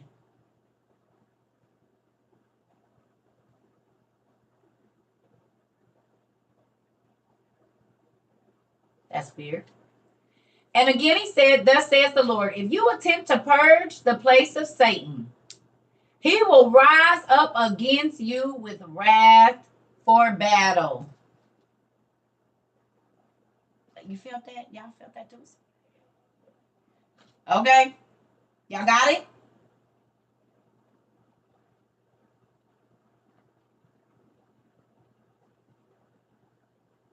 Better not no faces show about. Y'all don't be having time for this. Y'all already know the eyes be way up there. We that's it. Here we go. Oh, that's about Goodness gracious. It was ringing over here. Then you know you feel somebody like, listen, y'all. We can move it on. I don't got time. Okay. So Job said, whatever God told you to tell me, tell me. And again, he said, thus saith the Lord, if you attempt to purge the place of Satan, he will rise up against you with wrath for battle. But he will be unable to bring death upon you. He will bring on you many plagues. He will take away for himself your goods, and he will carry off your children. But if you are patient, I will make your name renowned in all generations of the earth to the consummation of the age. And I will return you. I will return you again to your goods, and it will be repaid to you doubly. So he was going to get double for everything he lost. And so you may know that the Lord is impartial, rendering goods things to each one who obeys. Okay, y'all got it? Did y'all hear with me? Because we about to go somewhere. Is y'all paying attention? Yes. Good. All right. So it says, now skip down right here. Well, first, no, we just gonna go on and read this little part. So it says, and I, my little children, replied to him, till death I will endure. I will not step back at all. And after I had been sealed by the angel, when he left me, my little children, then having arisen, that the next night I took 50 ewes with me, struck off for the temple of the idol, and leveled it to the ground. The angel sealed him with the mark of God. Job, wonder what that mark did for him.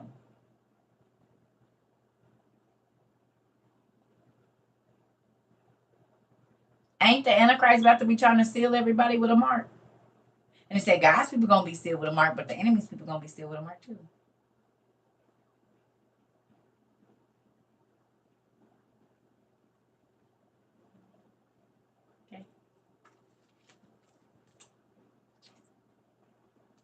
So go down a little bit. He said, and so I withdrew into my house, having ordered the doors to be secured. So now we at 6. It says, listen, little children, and marvel. For as soon as I entered my house and secured my doors, I charged my doorman thus: if anyone should seek me today, give no report. He has no time, for he is inside, concerned with the urgent matter. So he said, if anybody comes to the door, I'm busy. So while I was inside, Satan knocked at the door.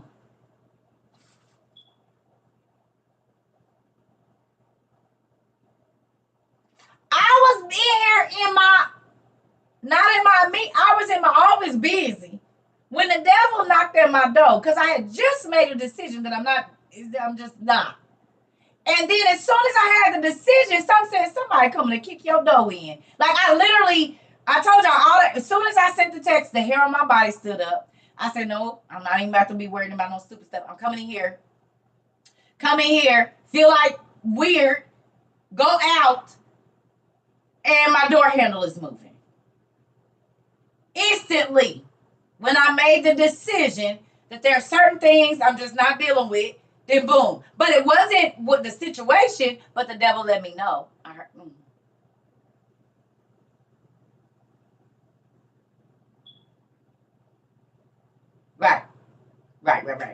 Right.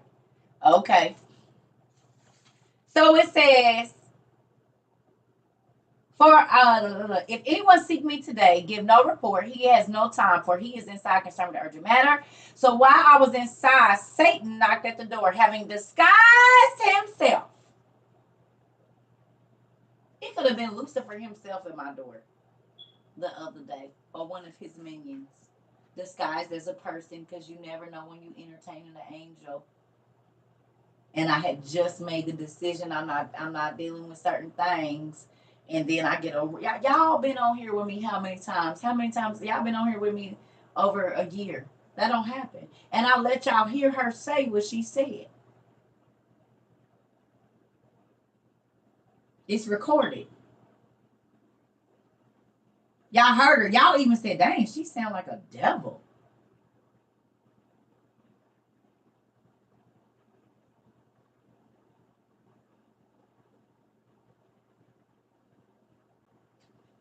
She said, I'm about to kick your effing door in.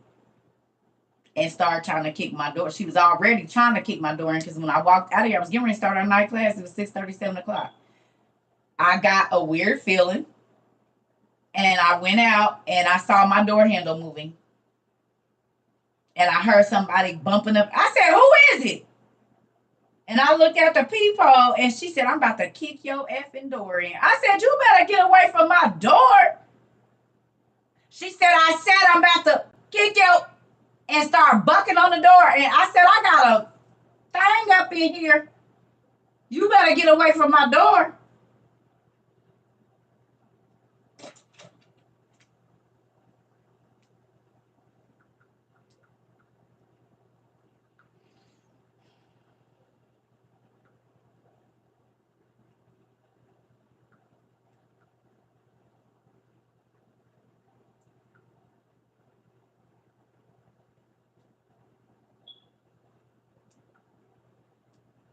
And she came back.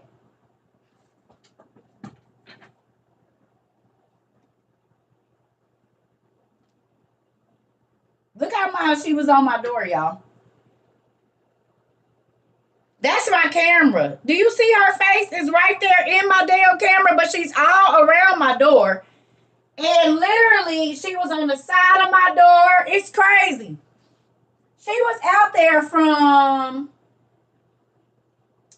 1826, so 620. No, she was out there from 7:15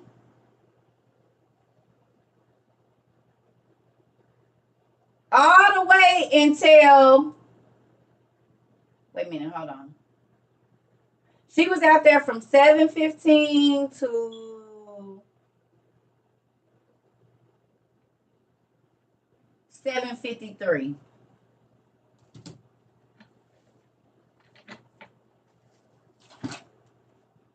45 minutes. And I kept feeling weird. I was like, this weird. Now watch this.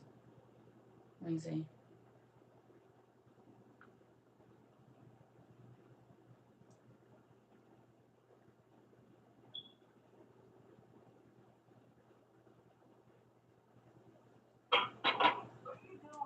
I'm gonna kick your fucking door in.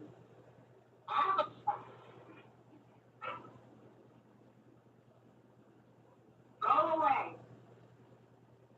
You hear me telling her to go away? What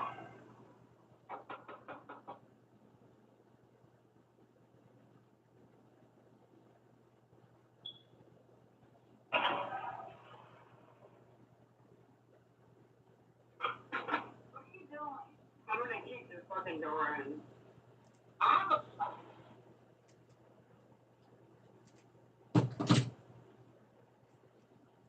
Told y'all. Yes, honey, she was out there growling and it was crazy. And I told y'all that's the lady that she had a police in front of her, a police behind her, and she was walking down the stairs forward and turned back and looked at me the whole. I said, and y'all don't.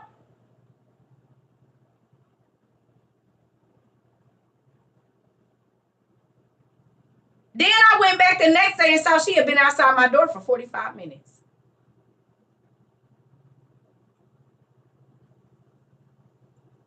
And her dog tried to run in my house before she could. And she was so bold that when the police, she knocked back on my door. While the police were in front, they said, I said, y'all better get this lady away from my door.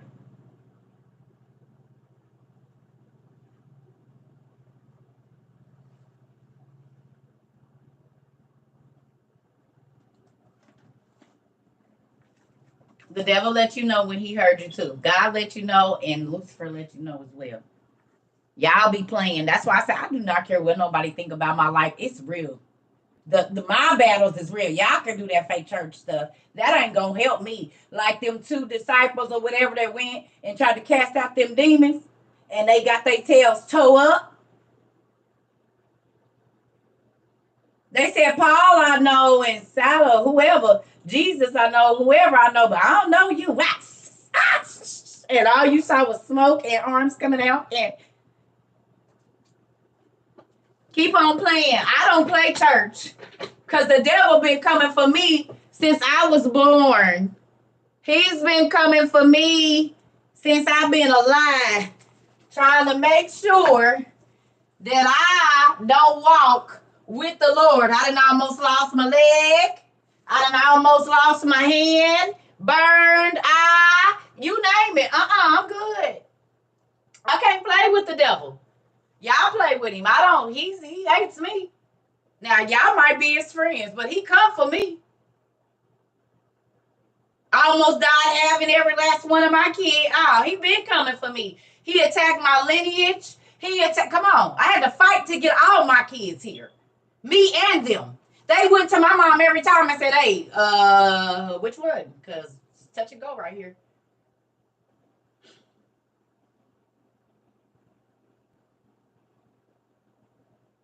So that's why I be telling y'all, I don't care when people be coming for me because they don't know that I live this every day. I told y'all what happened when I went to the store. The lady was rubbing herself all on me. Then I go here. God told me this lady got kids. She needs some money. This lady is really sad, but that's why she do the social work. Like, I can't go. I told y'all I quit going to the club because I go in the bathroom and here come here. Came in here. That's why I said, if this thing don't play, because I would lock myself in my little rental and be done with y'all. It better be fun because I don't want to work everywhere I go. I don't have no choice, but I do. I just don't be wanting to do it the whole time.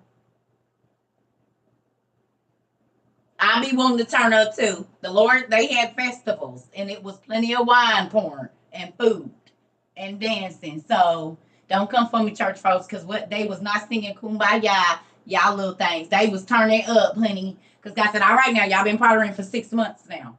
The festival is over. Y'all done got carried away. You've been drunk for 6 months. It's enough.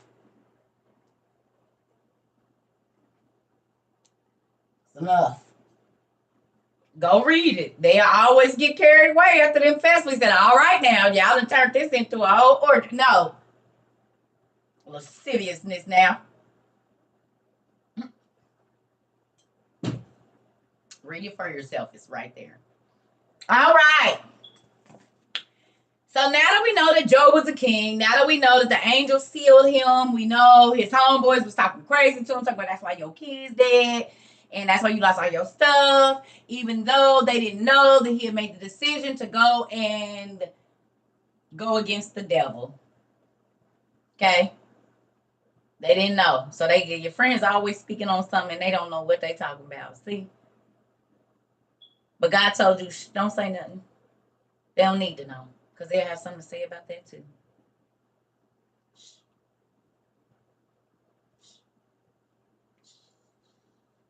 Okay. Now look at this. I'm about to bust your head. I'm about to bust your head. I'm about to bust your head. I'm about to bust your head. Okay. Turn to page 846, please. Please turn to page 846. Please and thank you.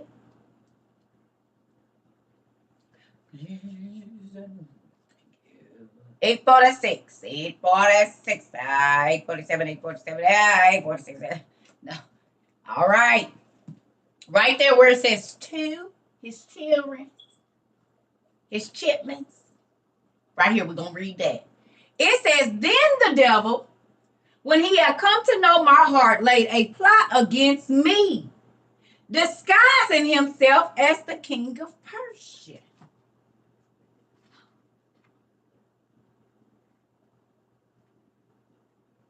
So first he came as a beggar. Then when he got ready to kill his kids, he came as the king of Persia. He transformed himself into a Persian king.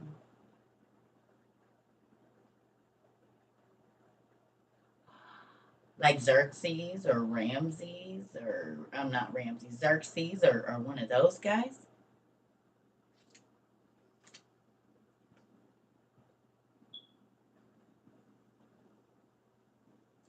Who remembers me talking about the Book of Kings earlier today and how it's so important to our studies because most of the Persian kings weren't even real humans. They were the angels or their children.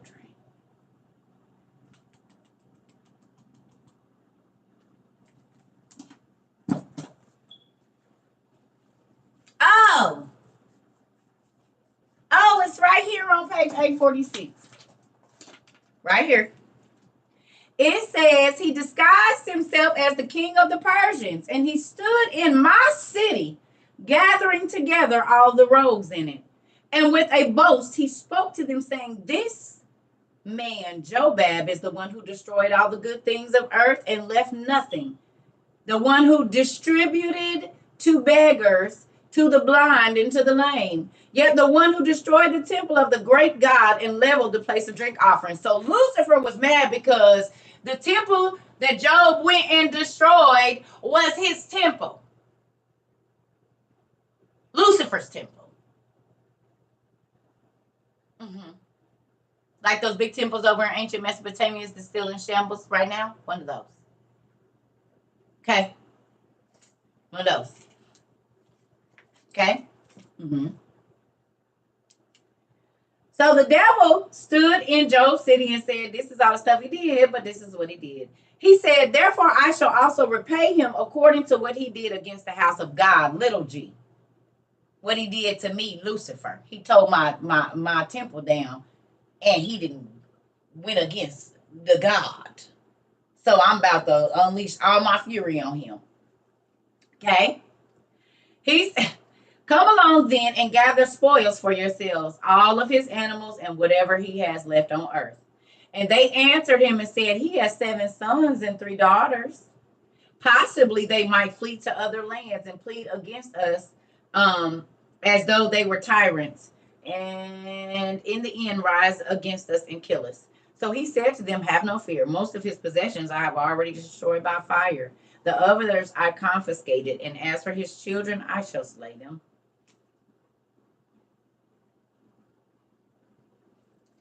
When he said these things to them, he departed and smashed the house down upon my children and killed them. All of them. Lucifer, that was inhabiting the king of the Persians at this time.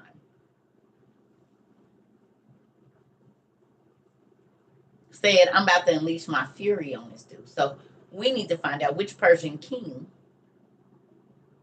inhabited, and we know that the Persians and the Persians and the Egyptians, we know that they were the children of the angels. Some of them were angels, and we also know that they had magical abilities. Darius was the king at that time.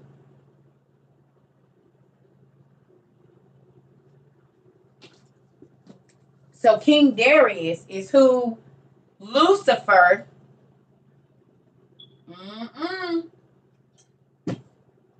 Well, we know they was doing incantations and calling spirits into them, because it tells us that in the book of Og, and he was living around that time too. That, remember it said when they demons or whatever, when they what's the names would come on them, their eyes would go black, and then some of them had demons that floated around them, the evil angels that floated around them and that went in front of them, just like in the movies we be seeing. Hold on. So look. Now, do me a favor.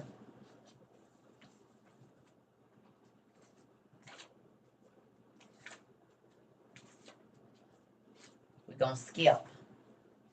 Go to page 864, and I'll be right back. Go to page 864. Not 864. 860. Y'all read 860. Read 860 while I'm in the bathroom. 860. I'm sorry, I skipped. Go read the top of 860 for me real quick. I'll be right back.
I want to vacuum, and my vacuum is done. I have to get me another vacuum to be here tomorrow, I think, of today.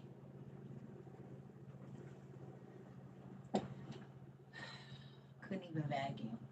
That's why I haven't been able to vacuum, because it burnt the motor out on the damn thing. I think it was burnt out when I moved. Probably just burnt the rest of it out. Is y'all ready? Did y'all read the top of it? Hi, Miss Izzy. Y'all read the top of it? Y'all good?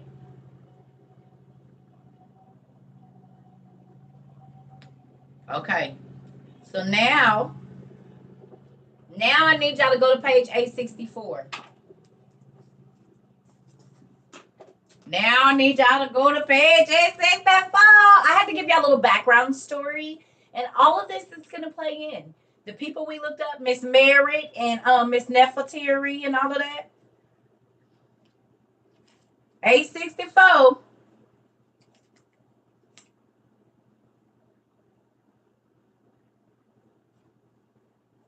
Y'all ready?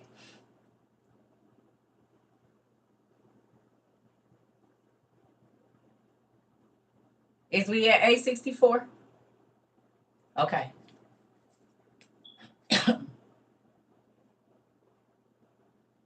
Check my mail or email. I do check my emails. I got two, post office box or email, and I have a lot of them. Which email? Miss Izzy. Okay. It says the daughter's inheritance. Y'all looking? It says, and they brought forth the estate for distribution among the 7 males only, for he did not present any of the goods to the females. They were grieved and said to their father, "Oh, father, sir, are we not also your children? Why then did you not give us some of your goods?" So this is Job's second set of kids, because his first 10 kids already got killed. Okay? Excuse me. So this is his second set of 10 kids. So we know for sure he had 20. Okay? Y'all getting this? Yeah? Somebody? Anybody? Okay. Okay. So it says they were grieved and said to them, blah, blah, blah. Okay. But Job said to the females, "Do not be troubled, my daughters. I have not forgotten you. I have designated for you an inheritance better than that of your 7 brothers." Then when he had called his daughter, whose name was Hamerah, he said to her, "Take this signet ring, go to the vault, and bring the 3 golden boxes, so that I may give you your inheritance." So she left and brought them back.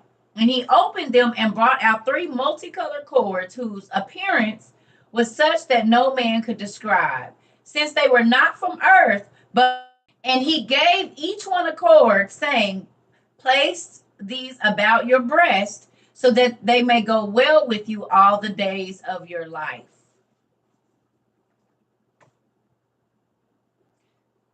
So he either gave him a magic bracelet or a magic necklace that was not from earth.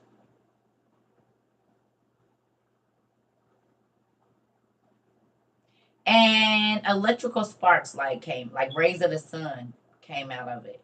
Now, if you watched Once Upon a Time, there's a third sister.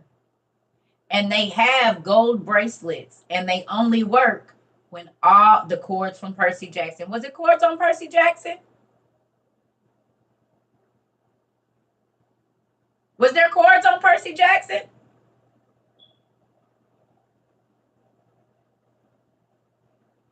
What cords? It was? But on Once Upon a Time, the Frozen sisters had a third sister. Did y'all watch Once Upon a Time? If you watch all the seasons, a third sister came and they had those gold neck bracelets. And they all worked together and they were magic.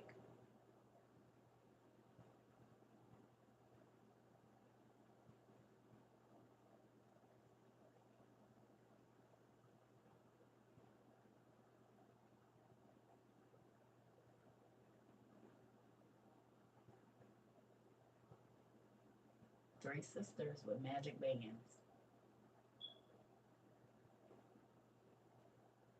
Athena's daughter had one.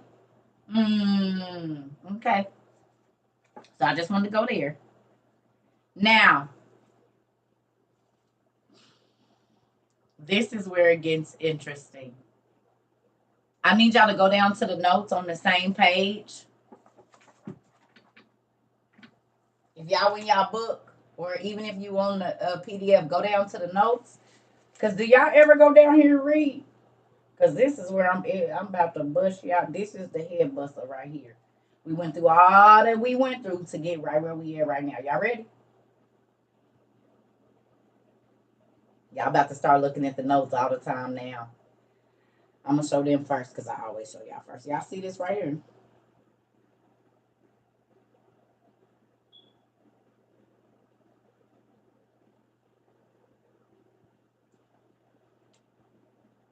Job's brother is Nereus, who speaks throughout 51 and 53. I need y'all to go to Google and type in Nereus and tell me what you see.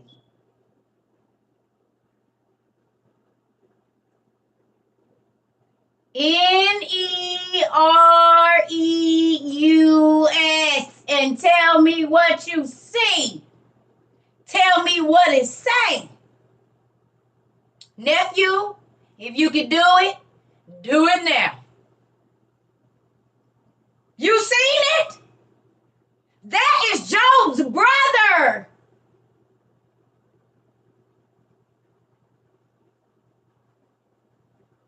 Who lived in ancient Mesopotamia and was a seafaring god.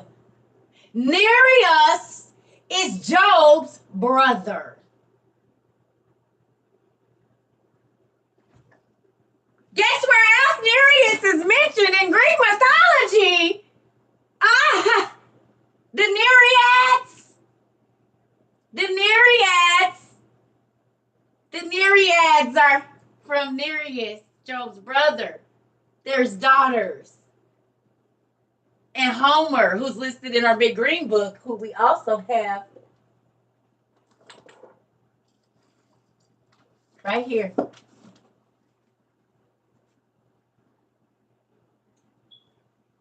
He has the gift of wisdom, prophecy, and the ability to change his shape. You mean like into a human? And welcome Earth and mate with a regular woman? And then go back and live under the water? Is that what you meaning? Yeah, that's Joe's brother. Isn't that cool? Whose mind is blown? Put the mind blown sign if your mind is blown. Because mine is. He's a shapeshifter. He's also a seafaring god. And those were the people of the Philistines. Who's Dagon? Dagon from Dagon Alley. Dagon.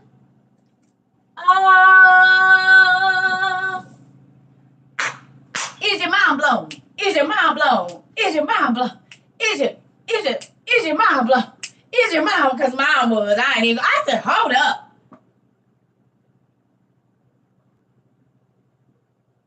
Nereus, who is mentioned in our lovely mythological book on page 35.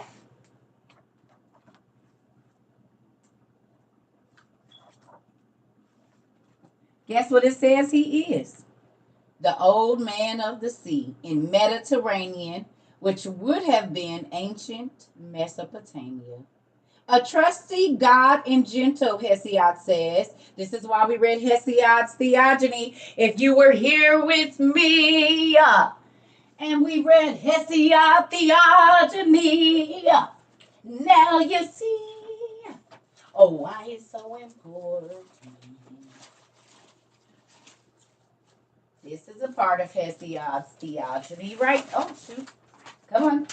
This is a part of Hesiod's Theogony right here. And guess who it's talking about? Typhus. And all of those guys. This is a part of it right there, you see? So this Gaia, which we know are the women of Earth. So you need, and his son is Pontus. Now, Pontius Pilate. Did we ever wonder where the name Pontus came from? Pontius Pilate, who had everything to do with Jesus. But this guy is Pontus's son, not that Pontus, because that was along, later on down the line. Yeah, you picked up on Pontus. That's written in my notes too. Not the son of Pontus Pilate, but now we know where the name Pontus comes from. And guess what? Do you remember me telling y'all that by Jesus technically being a demigod, half human, half spirit, that it would make no sense for them to have regular men guarding him. So the centurion is actually a centurion. And when we looked up where that dude was from, the soldier that was guarding Jesus, he literally came from the place in Rome where they said the centaurs lived. Did we? Y'all remember we did the class. We looked him up. If you Google the dude that they said one of the soldiers that was outside Jesus's tomb, he's from the area where they said the centaurs lived in Rome, the Roman soldier. They called him a centurion, but I'm sure he was a centurion.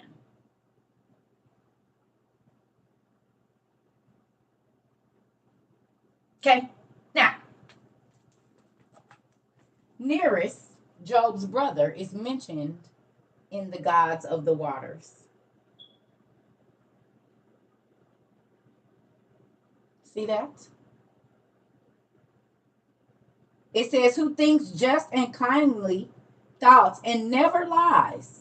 His wife is Doria, a daughter of the ocean. They had 50 lovely daughters, the nymphs of the sea, called Nereids from their father's name, one of whom, Thetis, was the mother of Achilles. Poseidon's wife, the Amphrite, another.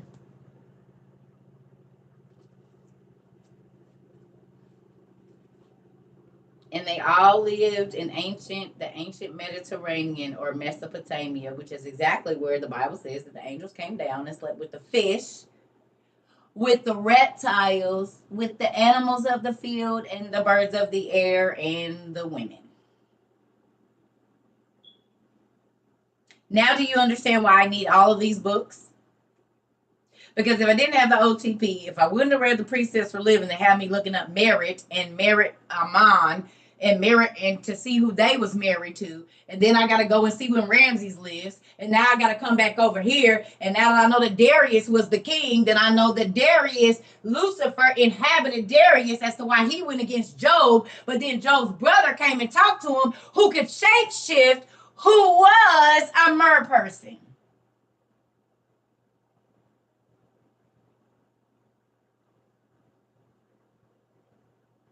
So now we know why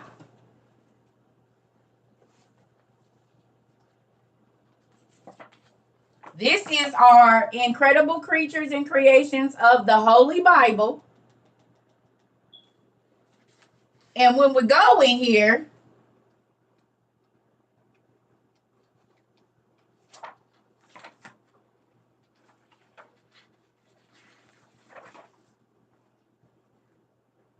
why are there merfolk mentioned in the King James in 1 Samuel 5:1?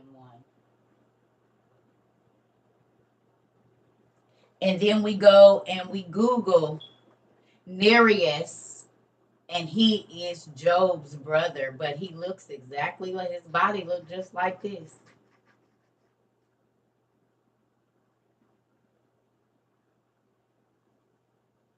Life is stranger than fiction. And this is where we get mermaid syndrome from, or as the doctors, the geneticists call it, Cyrenomylia.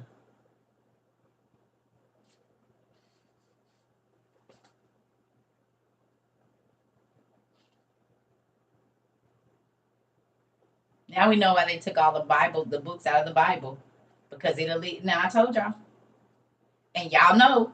Now look at this. I'm about to bust your head. Job was technically what would have been considered like an Assyrian or Babylonian king. He lived in that time. Okay, in ancient Mesopotamia is when Job lived. That's when he lived during the time of all these kings and stuff. Okay. So we know that at the time when the Persian, Assyrians, and all of those were running and they were doing all this stuff, if we go over here to our handy dandy notebook, right here, right there at our favorite place, it says instead of the Chaldeic, right? Right under where it says Chaldean Babylon right here. Y'all see that right there?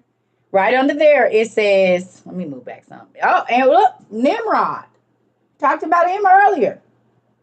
I said Nimrod built all of those cities, the Nineveh and all of that, because the giants was there. Okay. But right under there, right under Nimrod, it says, instead of the Chaldeic or Chaldees, the Greek names of the kings of Babylon and Assyria are herein given as they are most commonly found and used. So anything that you see about Jupiter, Neptune, Vulcan is all about the Assyrian and Babylonian kings who would have been Job, Og, and all of those people living in that time. And now we know that Nereus was Job's brother, who was a sea god.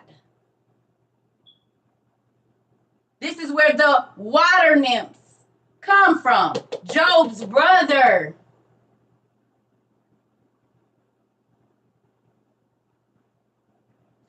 We just read, where was we reading that? Where when the angels in what's the name?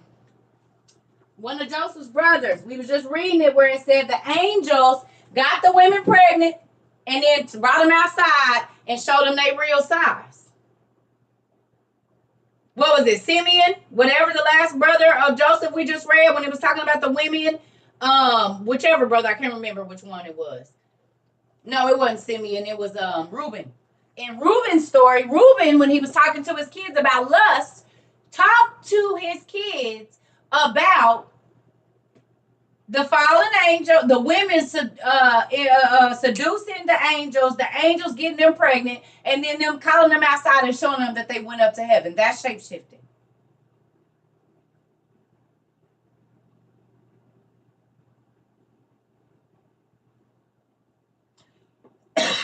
Excuse me. We see from Percy Jackson that all of those gods shape-shifted. They could be them big selves, or they could look like a human and walk around. That's how they made it with the human women, and they didn't know that they were having angels' children.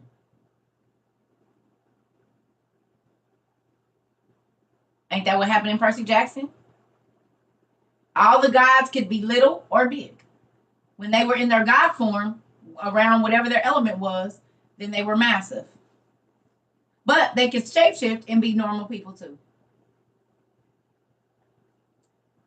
I just want to know, is anybody else's mind blown today? Anybody? Because I know some people think I'm crazy, but anybody mind blown today? That Job's brother was one of the Greek gods, Nereus, who was a mer person, and our handy dandy book in 1 Samuel tells us that mer people existed. The Bible. Mm-mm.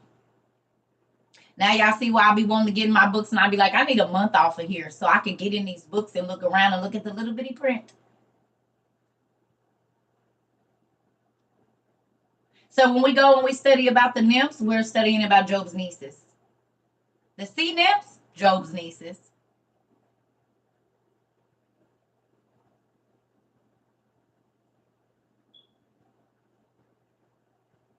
Job was Poseidon's in-law. Because it says that his uncle-in-law, basically. Job would have been, because it says that one of his nieces married Poseidon. Now, what does this line up with? No, Job was not an angel. He was a regular person.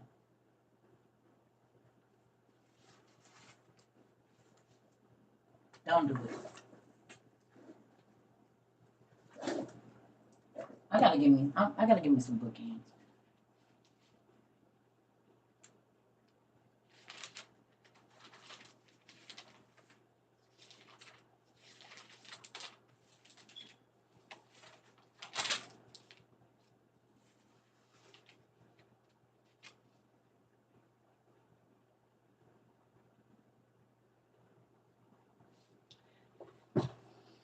Who knows what this book is? All these films come right out. of this stuff here, Sharon. Y'all know this book? This is the history of the Jews. For those of you that don't know, this is the Antiquities of the Jews. The history of the Jews. It's a big, thick book. Got about 1,000-something pages in it. It's the histories of the Jews. So y'all see right here in chapter 3, it's right at the beginning concerning the flood. And after what manner Noah was saved in the ark with his kindred, and afterwards dwelt in the plain of Shinar, which is where the Tower of Babel ended up being. So they say they don't know where the land of Tower of Babel is, but right here in Josephus, it tells us that when Noah got off the boat, he ended up being in the land of Shinar. I'm about to go order some books. So look listen. Now listen, I ain't done busting your head just yet. Y'all ready? Y'all want some more? Are you full or you want some more? You got a little room for a little bit more?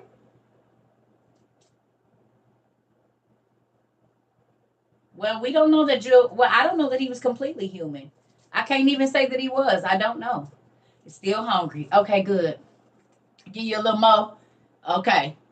So chapter 3, just this little excerpt right here, I'm going to read to y'all. Y'all tell me what y'all, okay. It says, now the posterity of Seth continued to esteem God. Who is Seth? First of all, what does the word posterity mean? What does the word posterity mean?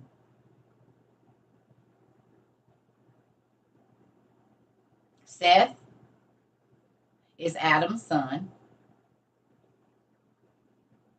Your future, your lineage, the people that's going to come out of you. All future generations of people. Okay. So it says, now when the future generations of Seth continue to esteem God as the Lord of the universe and to have an entire regard to virtue for 7 generations. So for 7 generations, Seth's children valued God and everything. For 7 generations, Seth. Okay? It says, but in process of time, they were perverted and forsook the practices of their forefathers, and did neither pay the honors to God which were appointed them, nor had they any concern to do justice towards men. But for what degree of zeal they had formerly shown virtue, they now showed by their actions of double degrees of wickedness, whereby they made God to be their enemy. For many angels of God kept company with women, and begat sons that proved unjust, and despisers of all that was good, on account of the confidence that they had in their own strength. For the tradition is that these men did what resembled the acts of those whom the Grecians called giants.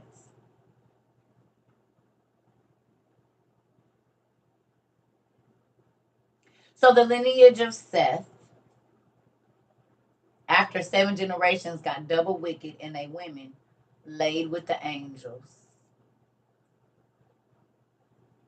And they counted in their own strength.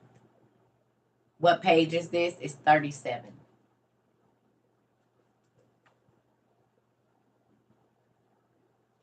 And we know in the 7th generation from Adam, because Enoch says that too, in the 7th generation. And then if we go to the sibling oracles, it said the 7th generation. So Enoch says the 7th generation. Genesis says the 7th generation. The sibling oracle said the 7th generation. And now Josephus says that, and Jasher says it too. Exactly. Jasher as well.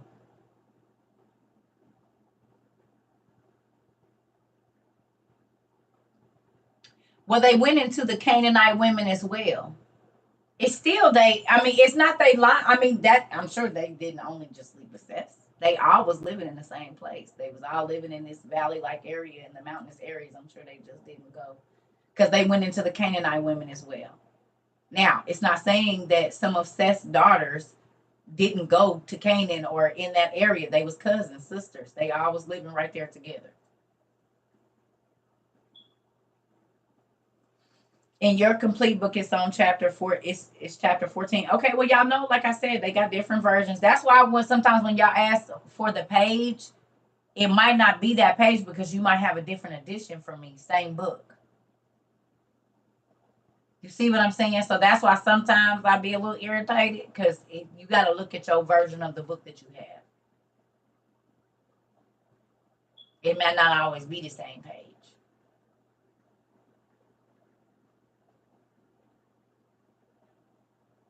Y'all getting this? We ain't done. Okay, so it says, but Noah was very uneasy at what they did, and being displeased at their conduct, persuaded them to change their dispositions and their acts for the better. But seeing that they did not yield to him, but were slaves to their wicked pleasures, he was afraid they would kill him, together with his wife and children and those they had married. So he departed out of that land.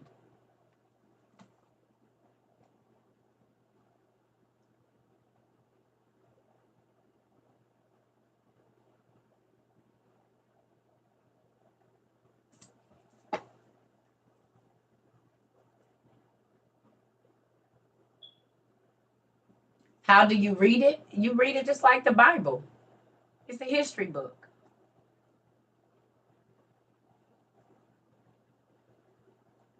But do you remember me telling y'all that God still made some of the giants help Noah build the ark? Just like he made the giants and the demons help Solomon build the temple. Everything is going to do what God say, whether you want to or not, when he say bow. So he took it and still used the giants being whatever for his glory.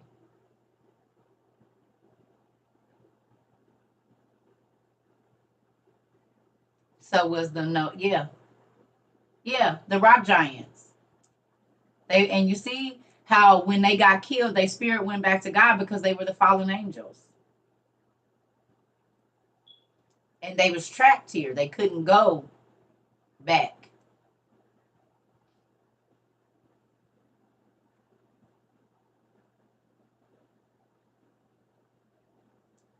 Now, we're going to stay there. Well, I'm moving away from there. And I'm going to go over here. This is a really good book. There we go. My page all ripped up. So now we know how it's possible then for Hercules to marry Aphra. And Aphra came from Abraham and Keturah. So Hercules married Abraham's granddaughter. Y'all know this already. Hercules, right here, and this is, y'all see the Antiquities of the Jews now. This ain't Greek mythology. This is the Jews' history.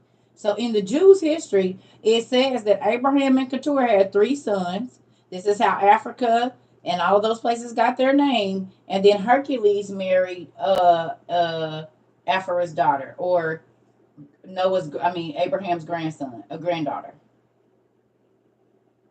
And look, Libya and Antaeus, these are all people that are mentioned in Greek mythology.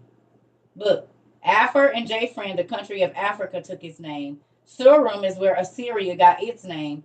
But Aphor was Keturah and Abraham's son, who had a daughter. Aphor's daughter married Hercules. So Abraham's granddaughter married Hercules. So now we understand how Job's brother could also be Nereus, the sea god, because Abraham's granddaughter married Hercules.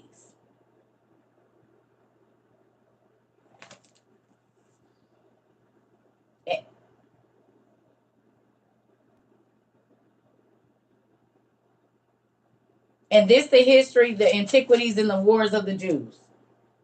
See, Antiquities of the Jews. Josephus is mentioned in our big book. This is the Wars of the Jews. See?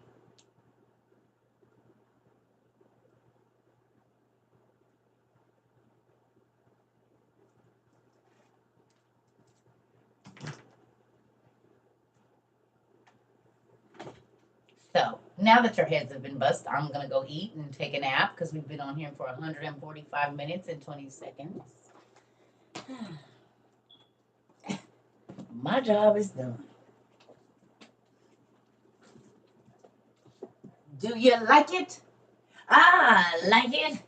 I got it at Ross. What y'all think about all of that? What y'all think about all of that? You love it here? It makes me excited. This why guys say having eyes, but they don't see. They got ears, but they don't hear. Because if they did, they would understand. Oh, yes.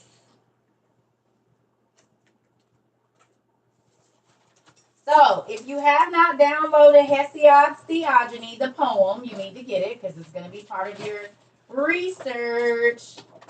You need to download. You can get a free copy of that because it's so old online, PDF. You need to download Hesiod's Theogony now. Right now. Because you're going to need it when you're reading Sibling Oracles and some of your other books. I'm exhausted from all of this knowledge. Yes, now y'all see why Circle be tired. And now y'all see how my mind works. So all of this started from Job in the purple book.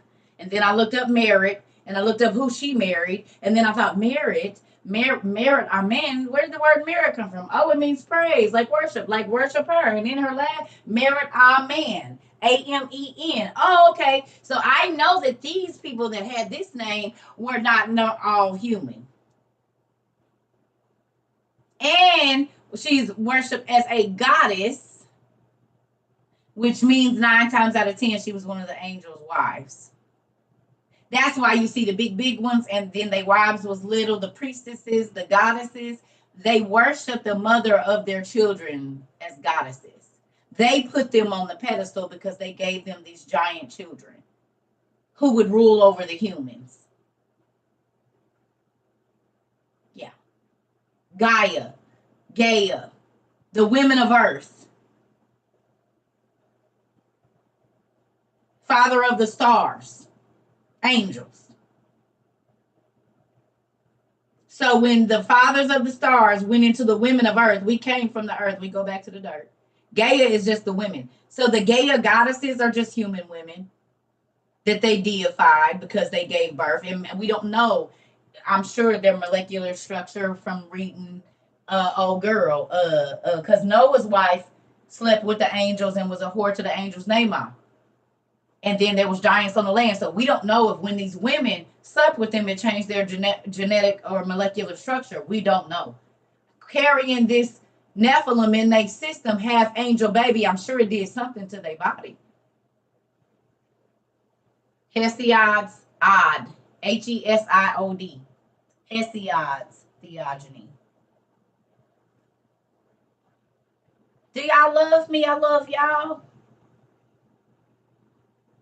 Y'all see how one word, NEP, and merit, and these words, Tam, led me to all this. Just 3 little words in that precepts book, and I went all over there. I had to go pull all my books out. And I didn't even get through all of them. I just wanted to give y'all a little bit because it's a lot. And it's still more that I wrote down. I'm just going to leave y'all with that.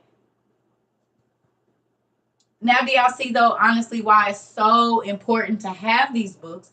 Because now we can go and read the Iliad and the Odyssey. We got Homer stuff. He's mentioned in our Big Green book as being alive and living at a certain time. Then we go and we see that the ancient Babylonian and Assyrian kings are really the Greek gods. And that makes sense because in 1492, the Phoenician dude took the ancient literature over to Rome, the alphabet, and with that literature. But he came from ancient Mesopotamia or Assyria, Phoenicia, that area. So all of it makes sense. It's now I told y'all, that's why a lot of the cities in Rome and here in America, because there's another thing that I looked at, Akron is a word that's in there. And Akron means place on a high hill. Like Akron, Ohio, which is in the Valley of the Giants in America. Really? Akron? Oh. And I ain't never been to Akron, Ohio, but Akron or Akron means place on a high hill. We know that the angels and the giants were mountain dwellers or at the tops of peaks.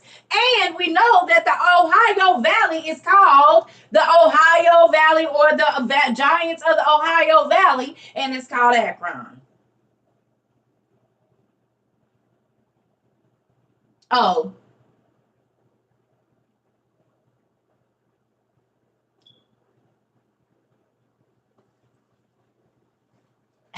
I love reading and studying and looking up words. Words are important to me. Do you understand that? Words are everything.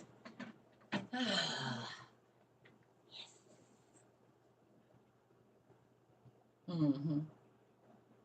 Mm-hmm. Do it make y'all toes wiggles? Anybody else toes wiggling today, or mind blown, or your hands can't write fast enough, or it's making you think about stuff you didn't see on the TV? Oh yeah. LeBron James, a very tall man, is from Akron. Mm. Oh yes. Oh yes. Toes, nails falling off, everything, huh? Can't stop clicking your pen, biting your thumb, toes twiddling in your shoes. You can't sit still tapping your pen, biting something. I get it.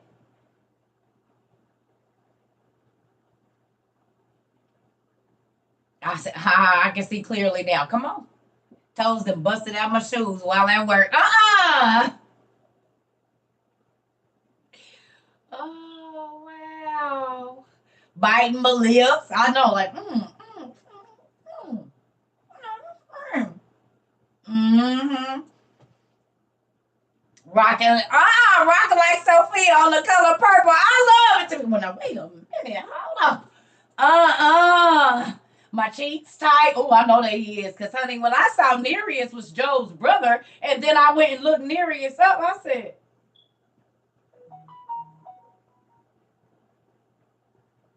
y'all can't tell me that wasn't mind blowing. That Job's brother is Nereus, who was regarded for wisdom, knowledge, and not lying. And he had the gift of prophecy.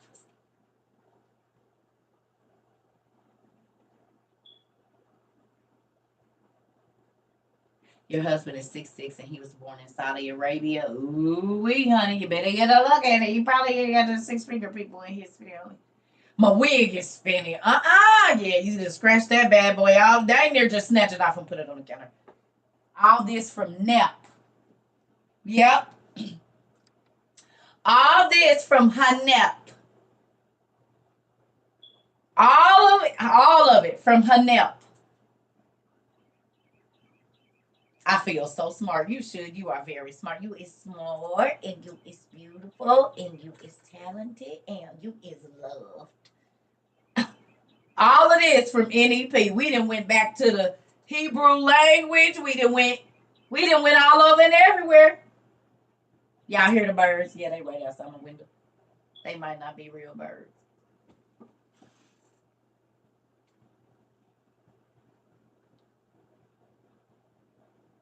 Yes. Yes. So if you're new here, oh, I don't know if she went to jail or not. If you're new here, we have a lot of these videos on YouTube at Circa Trova 22 on YouTube, and you got to go under live videos. There's no reels and all of that. I guess I need to start doing them, but I don't. Just go under live videos, and it's like 500 classes just like this. Some of them is Friday nights, and we doing giant trivia, and we be turning up with our Jesus juice. But for the most part, most of our classes, unless I'm cussing somebody out, and just look over because this ain't church, it's a university. But we talk about the Bible a lot. So if you want to catch up on anything, always go to YouTube And unless I done said something I really ain't supposed to say, it'll be on there. There's a few of them that's blocked because I got real ugly. I try not to do that. Oh, yes. Oh, yes. Oh, yes. I already know y'all minds is tingling. Now y'all like, I got to get the mythology book. I see I was going to wait on Josephus, but now I got to go on and get it. I can't even wait.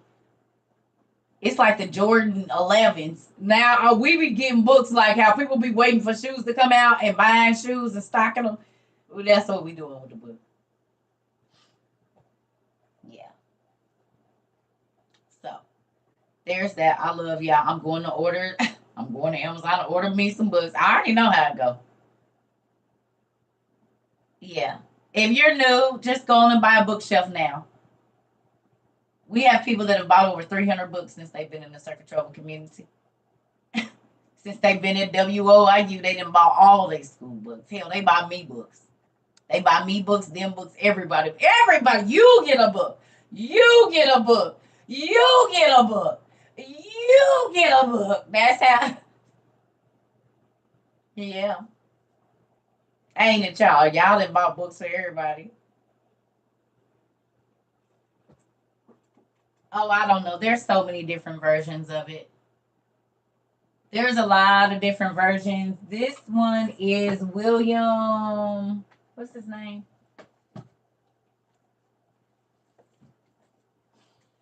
William Whiston. Whiston. The version I have is William Whiston's. Not Winston, whist. Like whisked away. But Whiston. We Oprah Winfrey. Yeah, we is the Oprah Winfrey of gifting books. We sure is. You get a book. You get a book. Go on and get you it. Yeah, we've been here. They got me blocked, Miss Izzy. You know how they do. Because when did we only have 200 people? We used to have up to 30,000 people in our lives, and now it'd be like 1,500. I ain't worried about it. They can go back and watch on YouTube. People been saying they've been trying to find me, which means they definitely have me, on that own list. It's okay. I'm still gonna get on here like it was a 10,000 people. If it's 200, it don't matter because the word is the word and it needs to be out.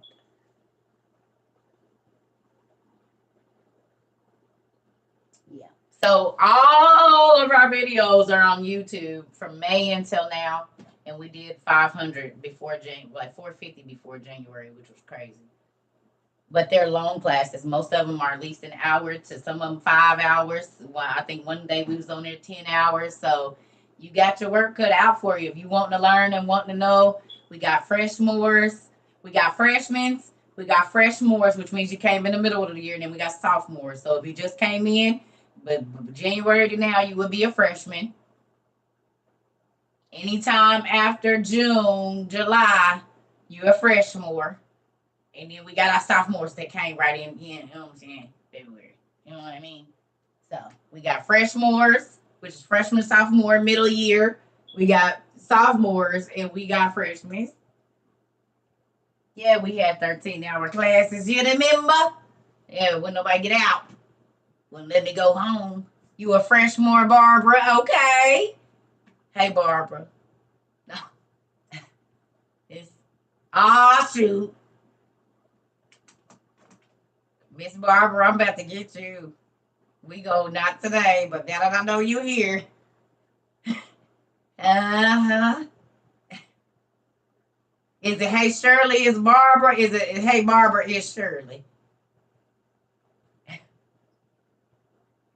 Who do you contact for books? You contact me. You email circuitrovabooks@gmail.com, and I will tell you the books that we send. You still in orientation? It's okay.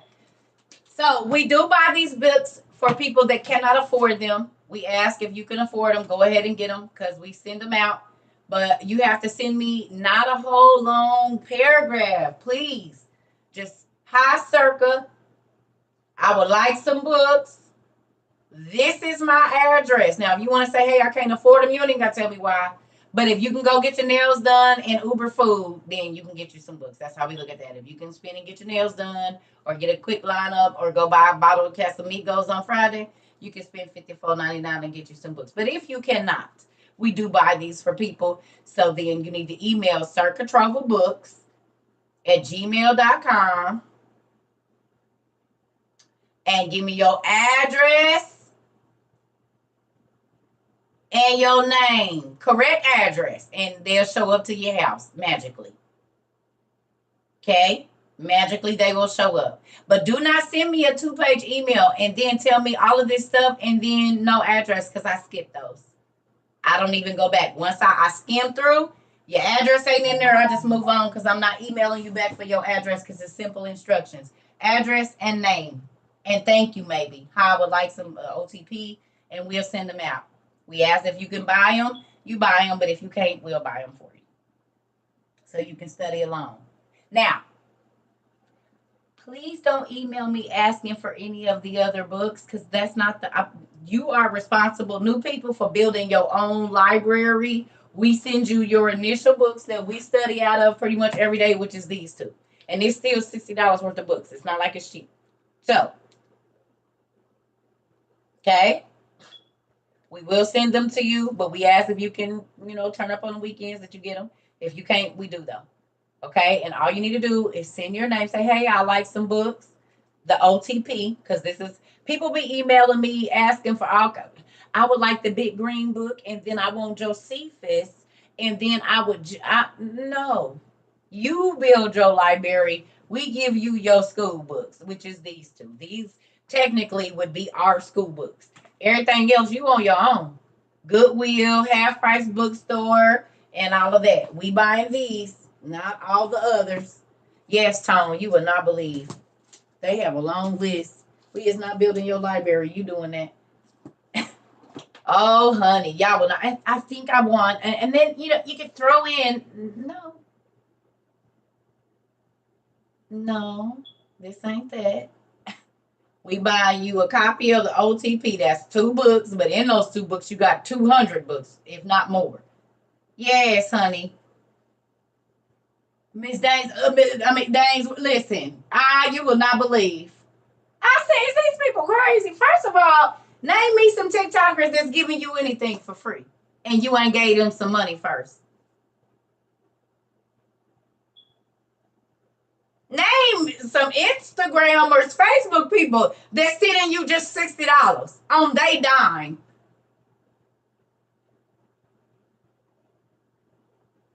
They not.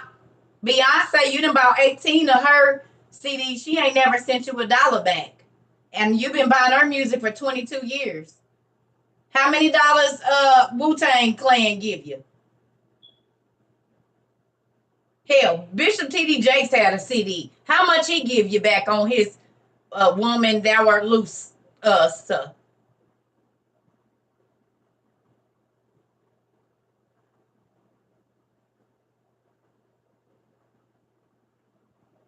No. Will they at least give you a free Bible when you went to visit the church? Or did you have to pay the part? So you had to give up some money before you even got any word, huh? They take an offering at the door and an offering at the parking lot. Quit playing. We gonna get our money. Listen. I took the one out the hotel. Mm-hmm. So I just be saying, think about that. Because we spent a lot of money on books last year. And we send books all over the world. That's so cool, y'all. I still be thinking about that. Like, that's crazy. Like, it's somebody in the Netherlands, in Canada, in South America, all over. We didn't send books everywhere, to the islands and all over the United States. I think we hit all the states. I think we hit all 50 states for sending books. No, Tom, I don't know the lady. I don't want to keep talking about her.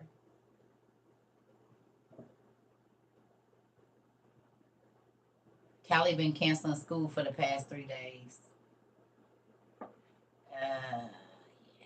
I told y'all the coast. Okay, so Callie is having all of this. Who remembers when Buffalo had their thing? The blizzard. Y'all remember?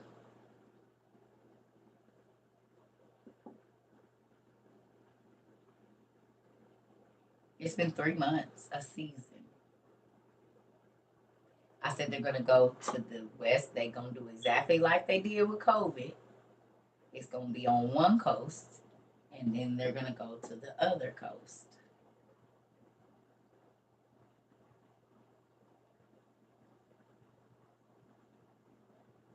So there was a blizzard over there, and now in Cali, on the exact opposite side, there's destruction and stuff happening again. Y'all remember we talked about this?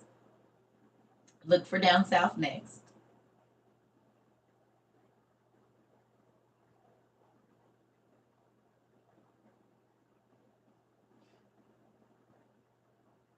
I don't know, but I don't care about Trump. Can we please stop typing that? I've seen that, and I know I don't care about Trump. I don't do political stuff here. Trump, Biden, I don't care. Please don't keep talking about him. I think I said that yesterday. I don't care if he's going to jail or not. He probably ain't going, but don't keep talking about him. Thank you.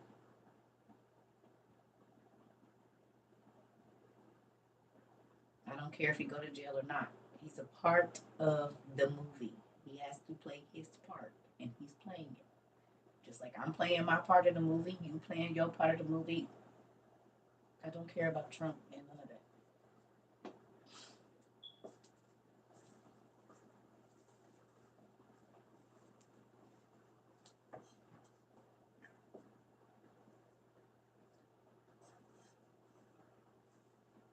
All right, got a question. Do we got any extra people that's coming to wilderness? Our wilderness experience. Who else is coming to the wilderness experience in Townsend, Tennessee in a month? Who coming to Townsend? Y'all got y'all stuff together? Y'all got y'all cottages and whatnot? Y'all got your peoples? Yeah, April 14th and 15th and 16th. Yeah. That's our first meet and greet. Oh, you been MIA? Well, it might still be time. We going to Little Oaks outside retreat. Little Arrow. I keep calling it Little Oaks. We going to Little Arrow outside retreat. Little Arrow outside retreat. Okay. Don't start saying. Okay, y'all wasn't here. We not gonna talk about what we can't, and we gotta miss this one. Don't start that. Don't. Okay, well if you don't, that's fine. You don't have to come. But let me tell you this: they have beautiful cabins. They have tiny homes that's laced. So you already saying what you don't do, but they're fully furnished, brand new. Everything is out here. You decide what level of camping you're doing. I got a tiny house. That sleeps 5 and is fully furnished with a full size washer and dryer and all kind of stuff.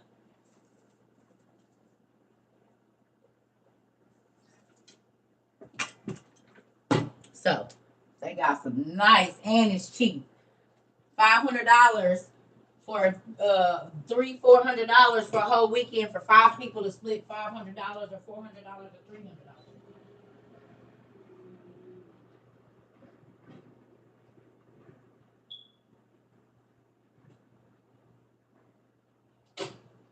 You got an RV, it's only $209 for the whole weekend.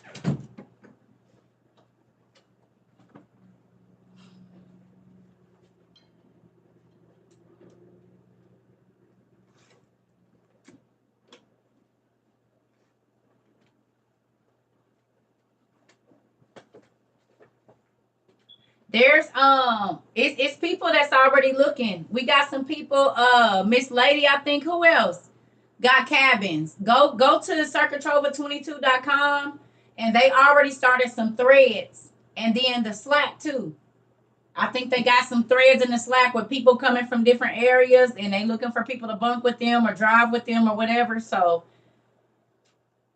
there is no info. You just go to Little Arrow outside thing and book your stuff.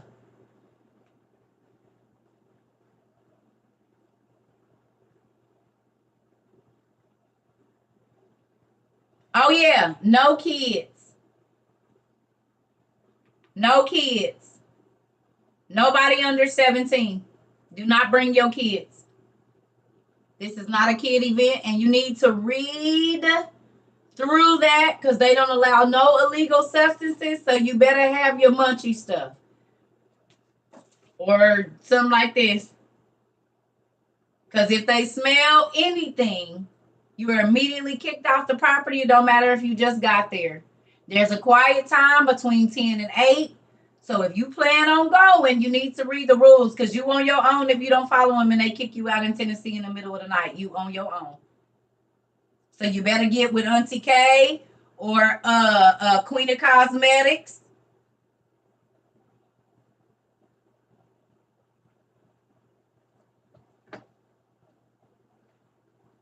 Okay? Y'all better get with your people so that you can have what you need. You can get you some sugar for your coffee. You can get your little get all your stuff. Okay? Because you on your own. I'm telling you right now, don't be talking about you there. I don't know them people. And I won't be lying because I don't know y'all. I don't know them. Mm-mm. Please don't come and mess up our stuff so that it, okay? Oh, yeah, I don't know y'all. That's not a lie. I have not met none of y'all. I don't know none of y'all. And I won't be lying. I don't know them.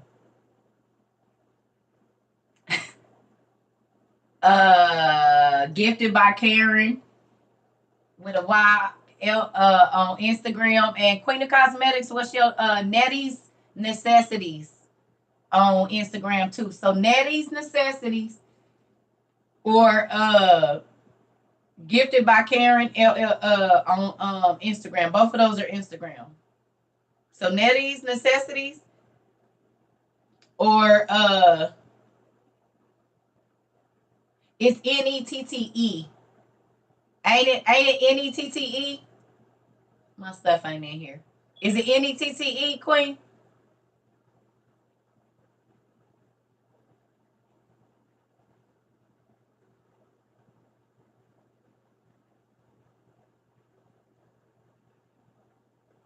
Yeah, there she go right there. Okay.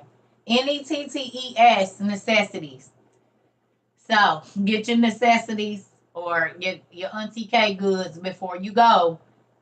Cause absolutely nothing. And I already read through. You cannot vape in your thing. Y'all, please read the stuff. It's a very nice place, and we want to be able to be welcome back. So please go through all of their rules. Read through that because I read it was like, ooh, because it be bears. You got to be careful. It's gonna be you can't just throw your trash down. You got to put your trash because we going up in the Tennessee mountain. We're gonna be in the Smoky Mountain, like the Smoky Mountains, the Tennessee mountains. So they got places where you have to put your trash because if you don't want a bear or trying to get in your abode, you need to be following the rules. Oh yeah, they about to come see you, Auntie K. Everybody about Nettie, Queen and K. Y'all might as well get ready. Oh shoot, wait a minute, I can't. Oh yeah, let me go on and get. Yep, I'm gonna get this. I'm gonna have that. I already got my stuff. Y'all got me together. Y'all got me together, baby. I'm just gonna put my little bag together. I'm ready. I ain't even got my girls. They got me good. So I got my agave. I got my sugar. I got my seasoning for my steaks. I don't even need steaks for my chicken. I got my seasoning for my eggs. I know we gonna go on a walk, so I got my Bengay cream. I got my rub from Nettie's Necessities. I got my herbal rub with me, so then I ain't gonna have to worry about none of that. Did you get some, Auntie K? Girl, you gotta get you some. Go on over there to Nettie's Necessities. I know you got your thing, but y'all need to collaborate. Cause baby, put some baskets together. Honey, listen. I said, oh.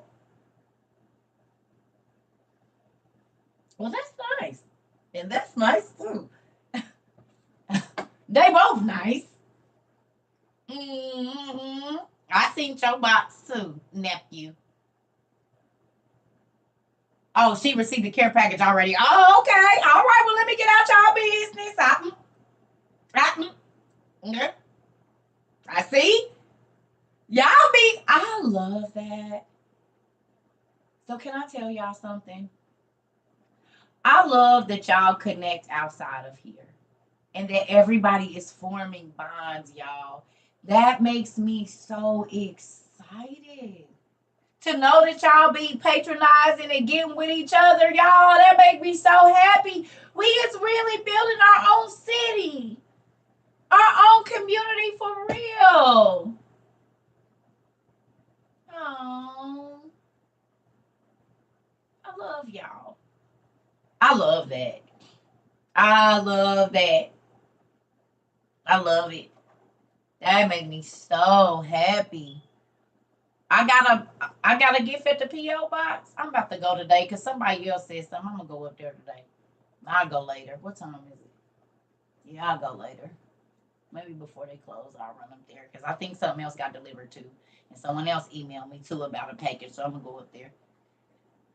A real God-given family. You said it. We real. That's good, nephew. We are a real God-given family. Um, Y'all, nephew, that was good. God really did give us this family. This is a real God-given family. That was good. Yep, God gave me a big old family. It's all over the world. That's crazy. That's crazy. Wow. I love it too, Naisha. Isn't that amazing? God really did give it. Yes, God gave us God. We got cousins, aunties, nephews, nieces, brother-in-laws, sister-in-laws, grandmas and grandpas, aunties and uncles, like that support us for real and will pray for us. And oh man, my real family might not want me, but my God-given one does. Yeah, I like that. Gotta go check out Nettie's Necessities. Go right on over there. I'm telling you. Between her and Auntie K, y'all gonna be good. Y'all gonna be good. Good. Throw your head back and say, good. Good. As my old homegirl used to say. I used to be too tickled when she did that. Hey. Yeah, we getting ready to be in towns in Tennessee. So y'all go. Little Arrow, it's nice too. What kind of cabins and stuff did y'all get? I wanna know. See, y'all ballers, y'all got that money.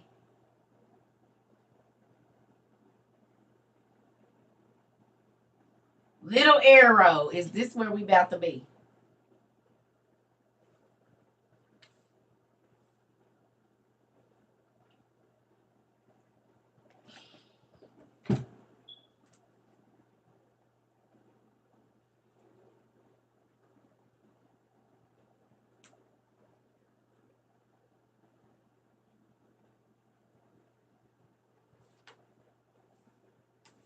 See, they got art. You can rent an RV or the tents.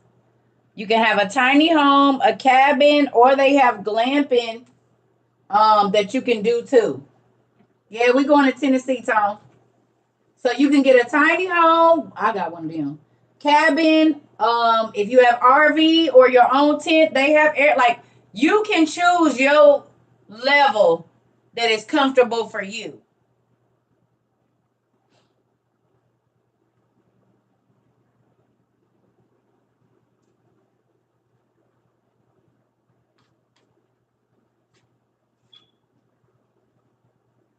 So like the Towns and Tiny Home is 396 square feet, two bedrooms, two bathrooms. And this is how it looks.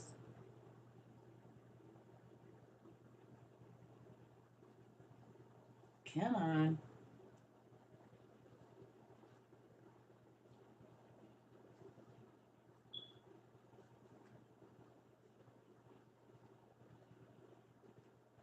You can pay half now and half later.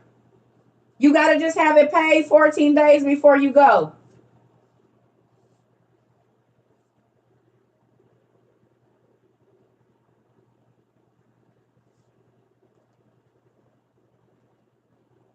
Oh, I just came out of there, didn't I? But you see, it got the bathroom in there.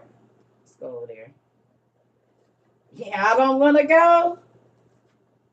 What you didn't see it. And this is the tiny home. But they got cabins. They got everything. Or if you know how to camp and you got all your stuff, you can camp there too. And I think that's only like $200 for the weekend.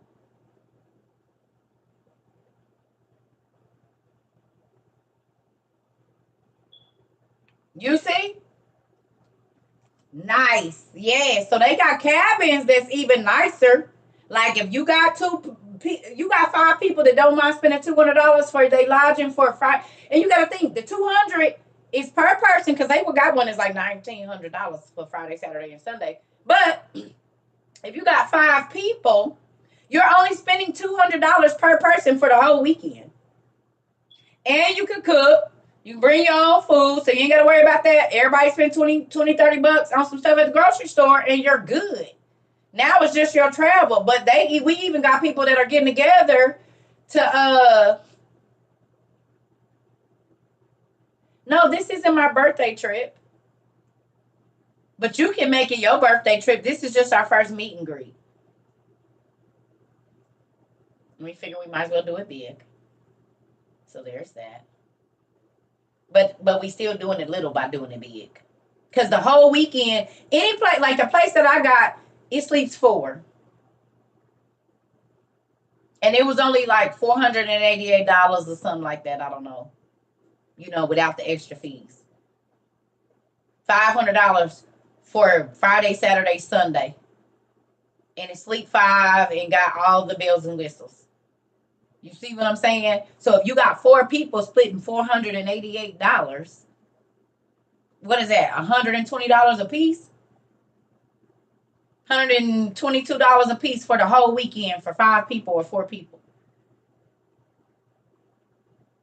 Where are you going to go get a hotel for $122 a night for 3 days?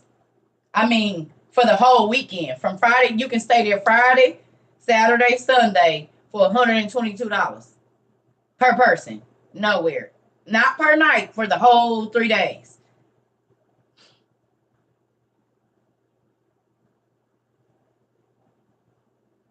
Right.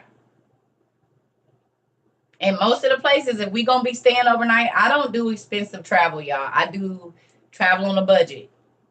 So, with that, every place, if we is staying a night, or even the places we go eat and stuff, ain't nobody doing that. We are on a budget.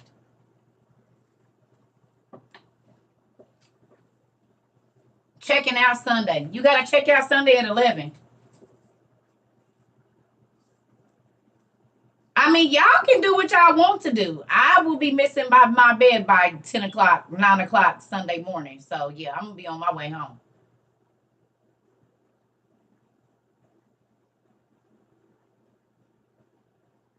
Okay? So, if you still want to go, get on the website, come to class this evening, and then, because I'm sure there'll be more people, so that you guys can get with them and see who's in your area. Maybe you can lodge with them or whatever. I don't know. 007. It depends on. I'm not going to work. This is a vacation. It's our meet and greet. So I don't know how it's gonna go, but I'm not charging people, so that if I don't want to talk to nobody, I'm not. And that's why I'm not charging a fee. Now I ain't gonna lie, y'all. If I get to doing a lot of these, I might have to say, okay, like a $25 registration fee just to cover some of my costs, because this is gonna get expensive on my end, and I don't have it like that. Okay, so y'all might have to at some point in time, not this one, but if I start doing these every month, I might charge like $15 or something. I don't know, because I can't. 50 states is a lot, and my travel fees, and I'm not working outside of this, so there's that. And I give y'all all the money y'all give me, I give it away. So there's nothing sitting in savings or none of that stuff. So just be mindful, you know, please. Okay, but this is the thing. So when we get here, please y'all be on y'all best behavior, because we want people to invite us back. We want them to send us stuff so that we can, because this place holds 600. So if we get our community together and plan out for a year, if God allows that, 600 of us could be here next year instead of just a little bit that's getting to go. We could rent the whole thing for it's 600. Well, she said it holds 600 people. So if we do right and get invited back, maybe we could do an even bigger thing next year where a lot more of us can come and we have more time to plan for something like this. Where we can have the whole place and at least 600 of us could be there. You know what I'm saying? So let's leave a good taste. Don't take nothing. Y'all take care of these people's stuff. They don't want you smoking, even on the porches, because they have some very nice furniture. They're smoking designated. Because we in the mountains. If you start a fire, you know what I'm saying? Have you ever seen a mountain fire, California, any of that? Those things are uncontrollable. So please, please, please, please, please, please follow the directions. Don't be flicking those cigarettes or whatever else you got. Put it out in the area where it goes so that we're welcome back and so that you don't be the person that burn up the retreat.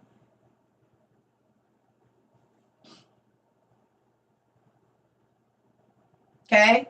Blacks, whatever it is. Don't flick that stuff, y'all. Put it out and only go where they say the designated, because they charging you $250 if you smoke in there. So if you got it and you don't care, fine. But that leaves a nasty taste in they mouth about us that we didn't follow directions. Okay? And so then they might be hesitant about letting us come back in a larger group. Okay? And as long as everybody respects circles boundaries this time, we will do another one. Okay? So I'm going to ask y'all, please don't be looking for where I'm staying. Because if I go there, that means I need rest. I'm going to come visit everybody. That's why I asked y'all if y'all already got y'all lodging. Everybody send me their address of what your little thing is, and I'm going to come visit y'all. Of course, we'll do some kind of communal thing, but please don't do that. Because I don't have no problem with leaving in the middle of the night. I'm telling y'all right now. So just know that. Okay? And that's not being like whatever, but I'm already nervous doing this because I don't know none of y'all, and y'all didn't see me every day for about 365 days, and I don't know what a lot of y'all look like. So I'm literally going to meet strangers even though y'all see me. So a lot of y'all, I don't know what y'all look like. So don't be like, Circa, it's me. I don't get to see your face on here because y'all circles is this big. I know some of y'all names, but that don't even have to be your real name. So I'm literally putting myself in a situation to go meet people that know exactly what I look like, but I don't know y'all. Okay? So please respect my boundaries. Y'all know me. I don't know y'all. I don't know what y'all look like. I don't. Not everybody. I ain't went to all y'all things, so don't be like, it's me. No, who is you? That's how y'all do me in the emails. It's such and such. Your name is Christopher Johnson on here. In the email, it says from Christopher Johnson. On your thing is 2 stars and a pop. How am I supposed to know?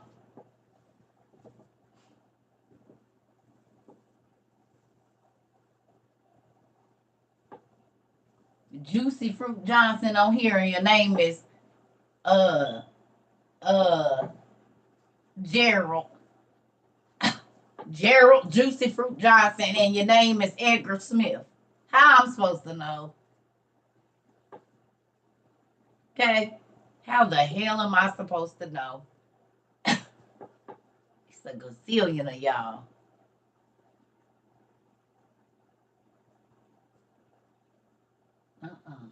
Okay, so I'm about to go eat, and we didn't have a good 180-minute class. We're working on 200 minutes. So it's time for me to go get some food. Am I getting nervous and rocking? No, my leg is hurting. My leg, my knee. I'm trying to massage it out. I've been stretching because it's been raining. It's about to rain. Remember I told y'all, I said it looked like it's about to rain, and the thing said it will rain at 1. And then my knees start doing this, and it's getting near noon now. So yeah. I'm gonna go stretch, take me a bath. When my body hurts, I mean, that's just part of my lupus, though. It's muscular, so that's why I be in the tub so much. Yep, and it looked like it's about to rain, so it's got chilly. I love y'all. Oh, you're welcome, Unicorn Fairies. I hope y'all did enjoy class. And two, if you're trying to go to the wilderness experience in Townsend, Tennessee next month on the 14th, 15th, 16th, I use Epsom salt every day. Have for the last 2 years. Since I tore my ACL. Well, not 2 years, 18 months roughly. But yeah, I love y'all. Now, it was just a 6 month in Afghanistan. Yep, it's the little giants is about to wake up. Y'all know what's going on.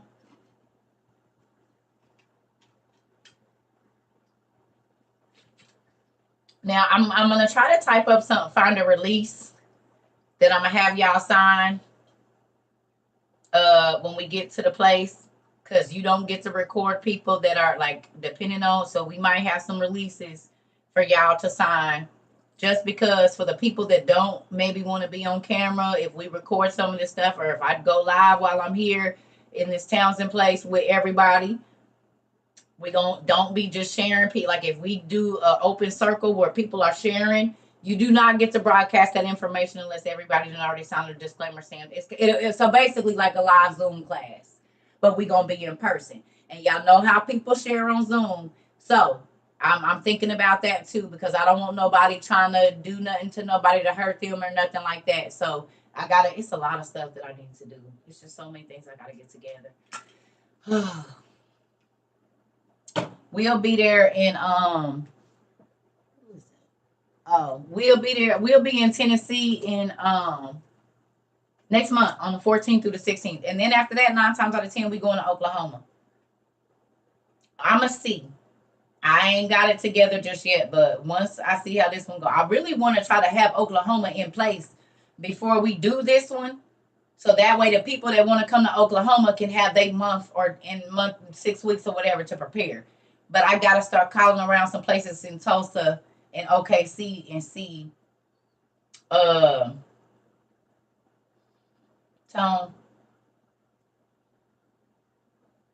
I'm trying to get these directions out, and if people are not listening, I'm not gonna repeat this stuff. I love you.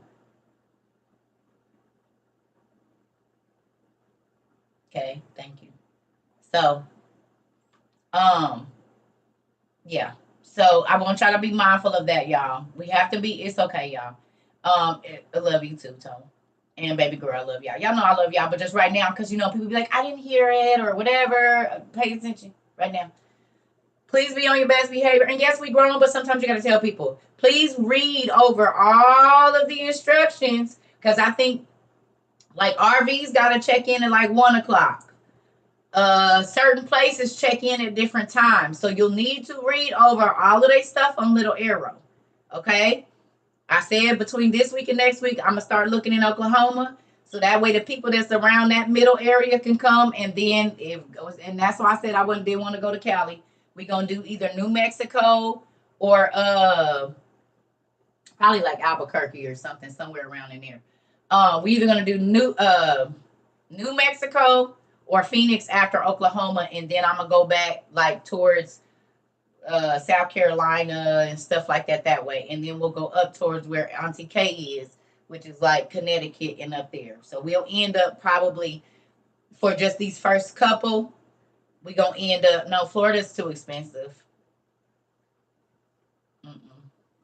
Florida's way too expensive for right now. We going to come, but it's going to be probably somewhere like, all the places that we're going, y'all, are going to be outskirt cities 9 times out of 10, so that we don't have to pay the travel prices, the tourist prices. Okay. Victoria, we're going to Turkey Run in Indiana. So get your stuff together. We either going to do Turkey Run or right there on 56. What's the name park right there? I don't know if you can camp in there though. I know we can go boating and stuff over there. That's going to be lit. What is it down there on 56 past Lafayette Road? What's the park over there that everybody be going to? I can't think of the name of it. Who is in North Carolina need a traveling buddy or a roommate that want to go to this meet and greet? I know a few people in North Carolina. Not Northwest Way, mama. The big park down there. What is it, Dave? I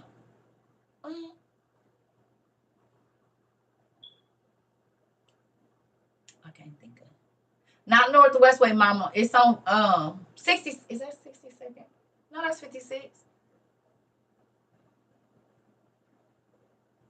Not Fort Bend, Sarah. The park where everybody go to the.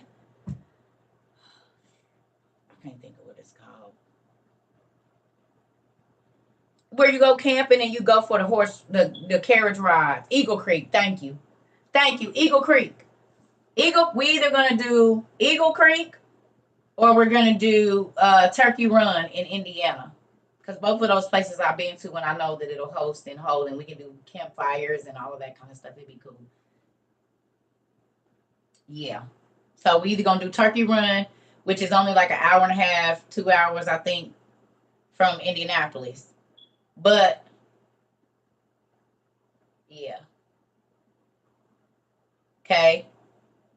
Whenever I'm just saying right now, yeah, I'm gonna try to do all the states. That's why I said I might have to start doing like at least like a $15 registration fee because who gonna pay for all this travel and I don't work?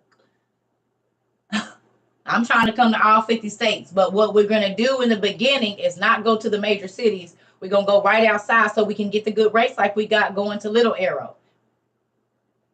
Okay, you're not getting a full house for $500, a full cabin in the Tennessee. Y'all, we 10 minutes from 10 or 20 minutes from Gatlinburg and Pigeon Forge. We right in the middle of Gatlinburg and Pigeon Forge. So if you ever looked at the cabins and all that whole area, we're literally right in the, it's like Gatlinburg is right here, Pigeon Forge is right here, and we right here. So we didn't go to those places. We still get to see all the same scenery on the same mountains, but we get it for the low. You see what I'm saying? Whereas a cabin up there might be $400 a night. We spent $488 for the whole weekend, divided by however many people is gonna be in there. Instead of we each spending $500, you get Monday, you get Tuesday, you get Wednesday. No, it's $500. And this place that we go into, you can buy food. Like they can have your food. Like you can get breakfast packages, dinner packages, where you don't even gotta cook the whole time. You can add that into your thing, whatever you want. They got massages up there that you can schedule, all kinds of stuff. Right where we going. Yep.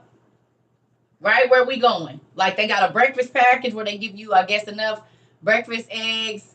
I mean, like bacon, egg, sausage, and stuff, and whatever fresh fruit for all 3 days that you there or whatever. You know what I mean? And it feeds 4 or whatever. So you can look into that. I think it'd be like $80 for the weekend or something.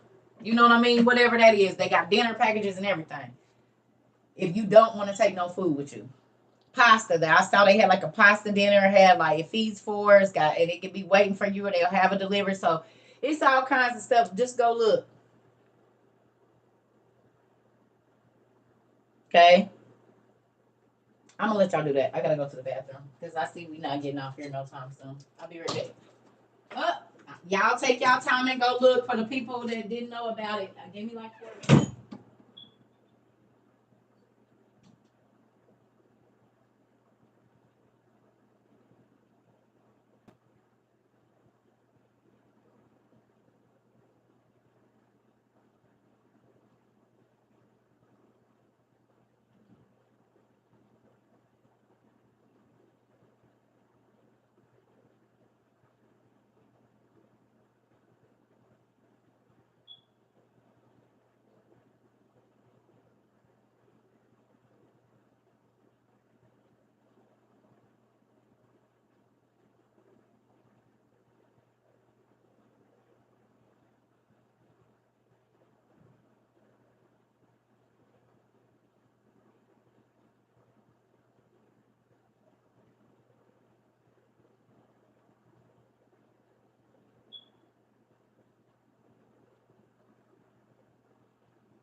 right, y'all. Sorry. Y'all still here?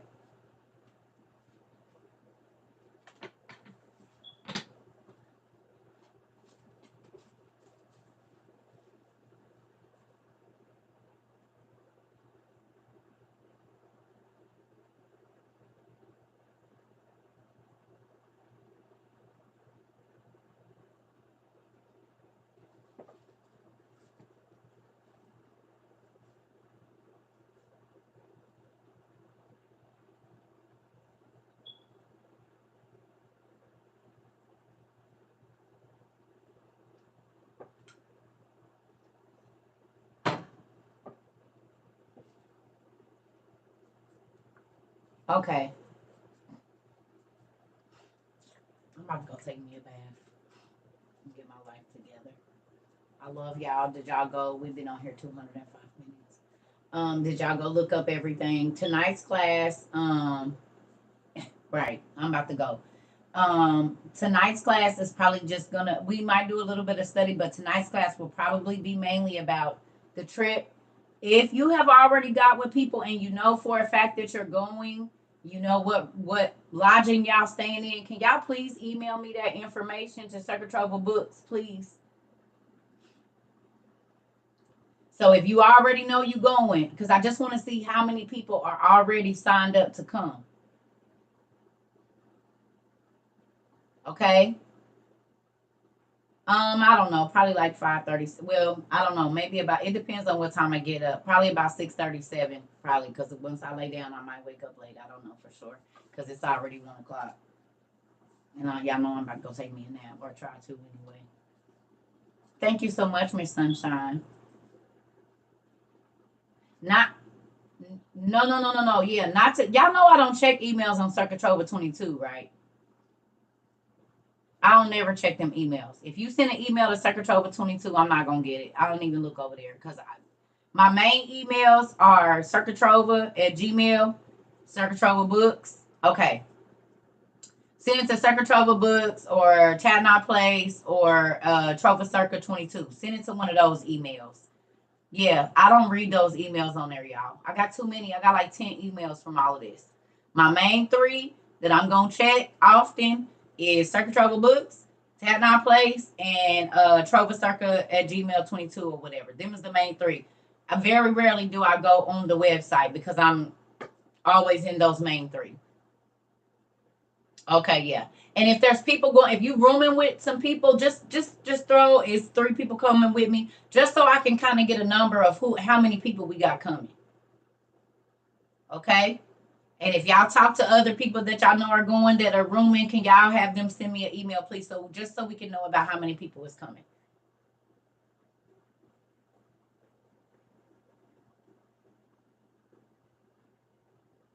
Okay. I love y'all. I gotta go eat. Talk to y'all later. Yeah, send the emails to the main 3, y'all, not Circuit Trover. If you're going to get with people to find out who you can ride with, you go to Circuit Trover 22. That's where y'all need to start y'all letter boards at y'all message boards so you can get with people. But the emails of if you going, not there. Send them to like Circuit Trover Books or whatever so I can look and know how many people going. Okay?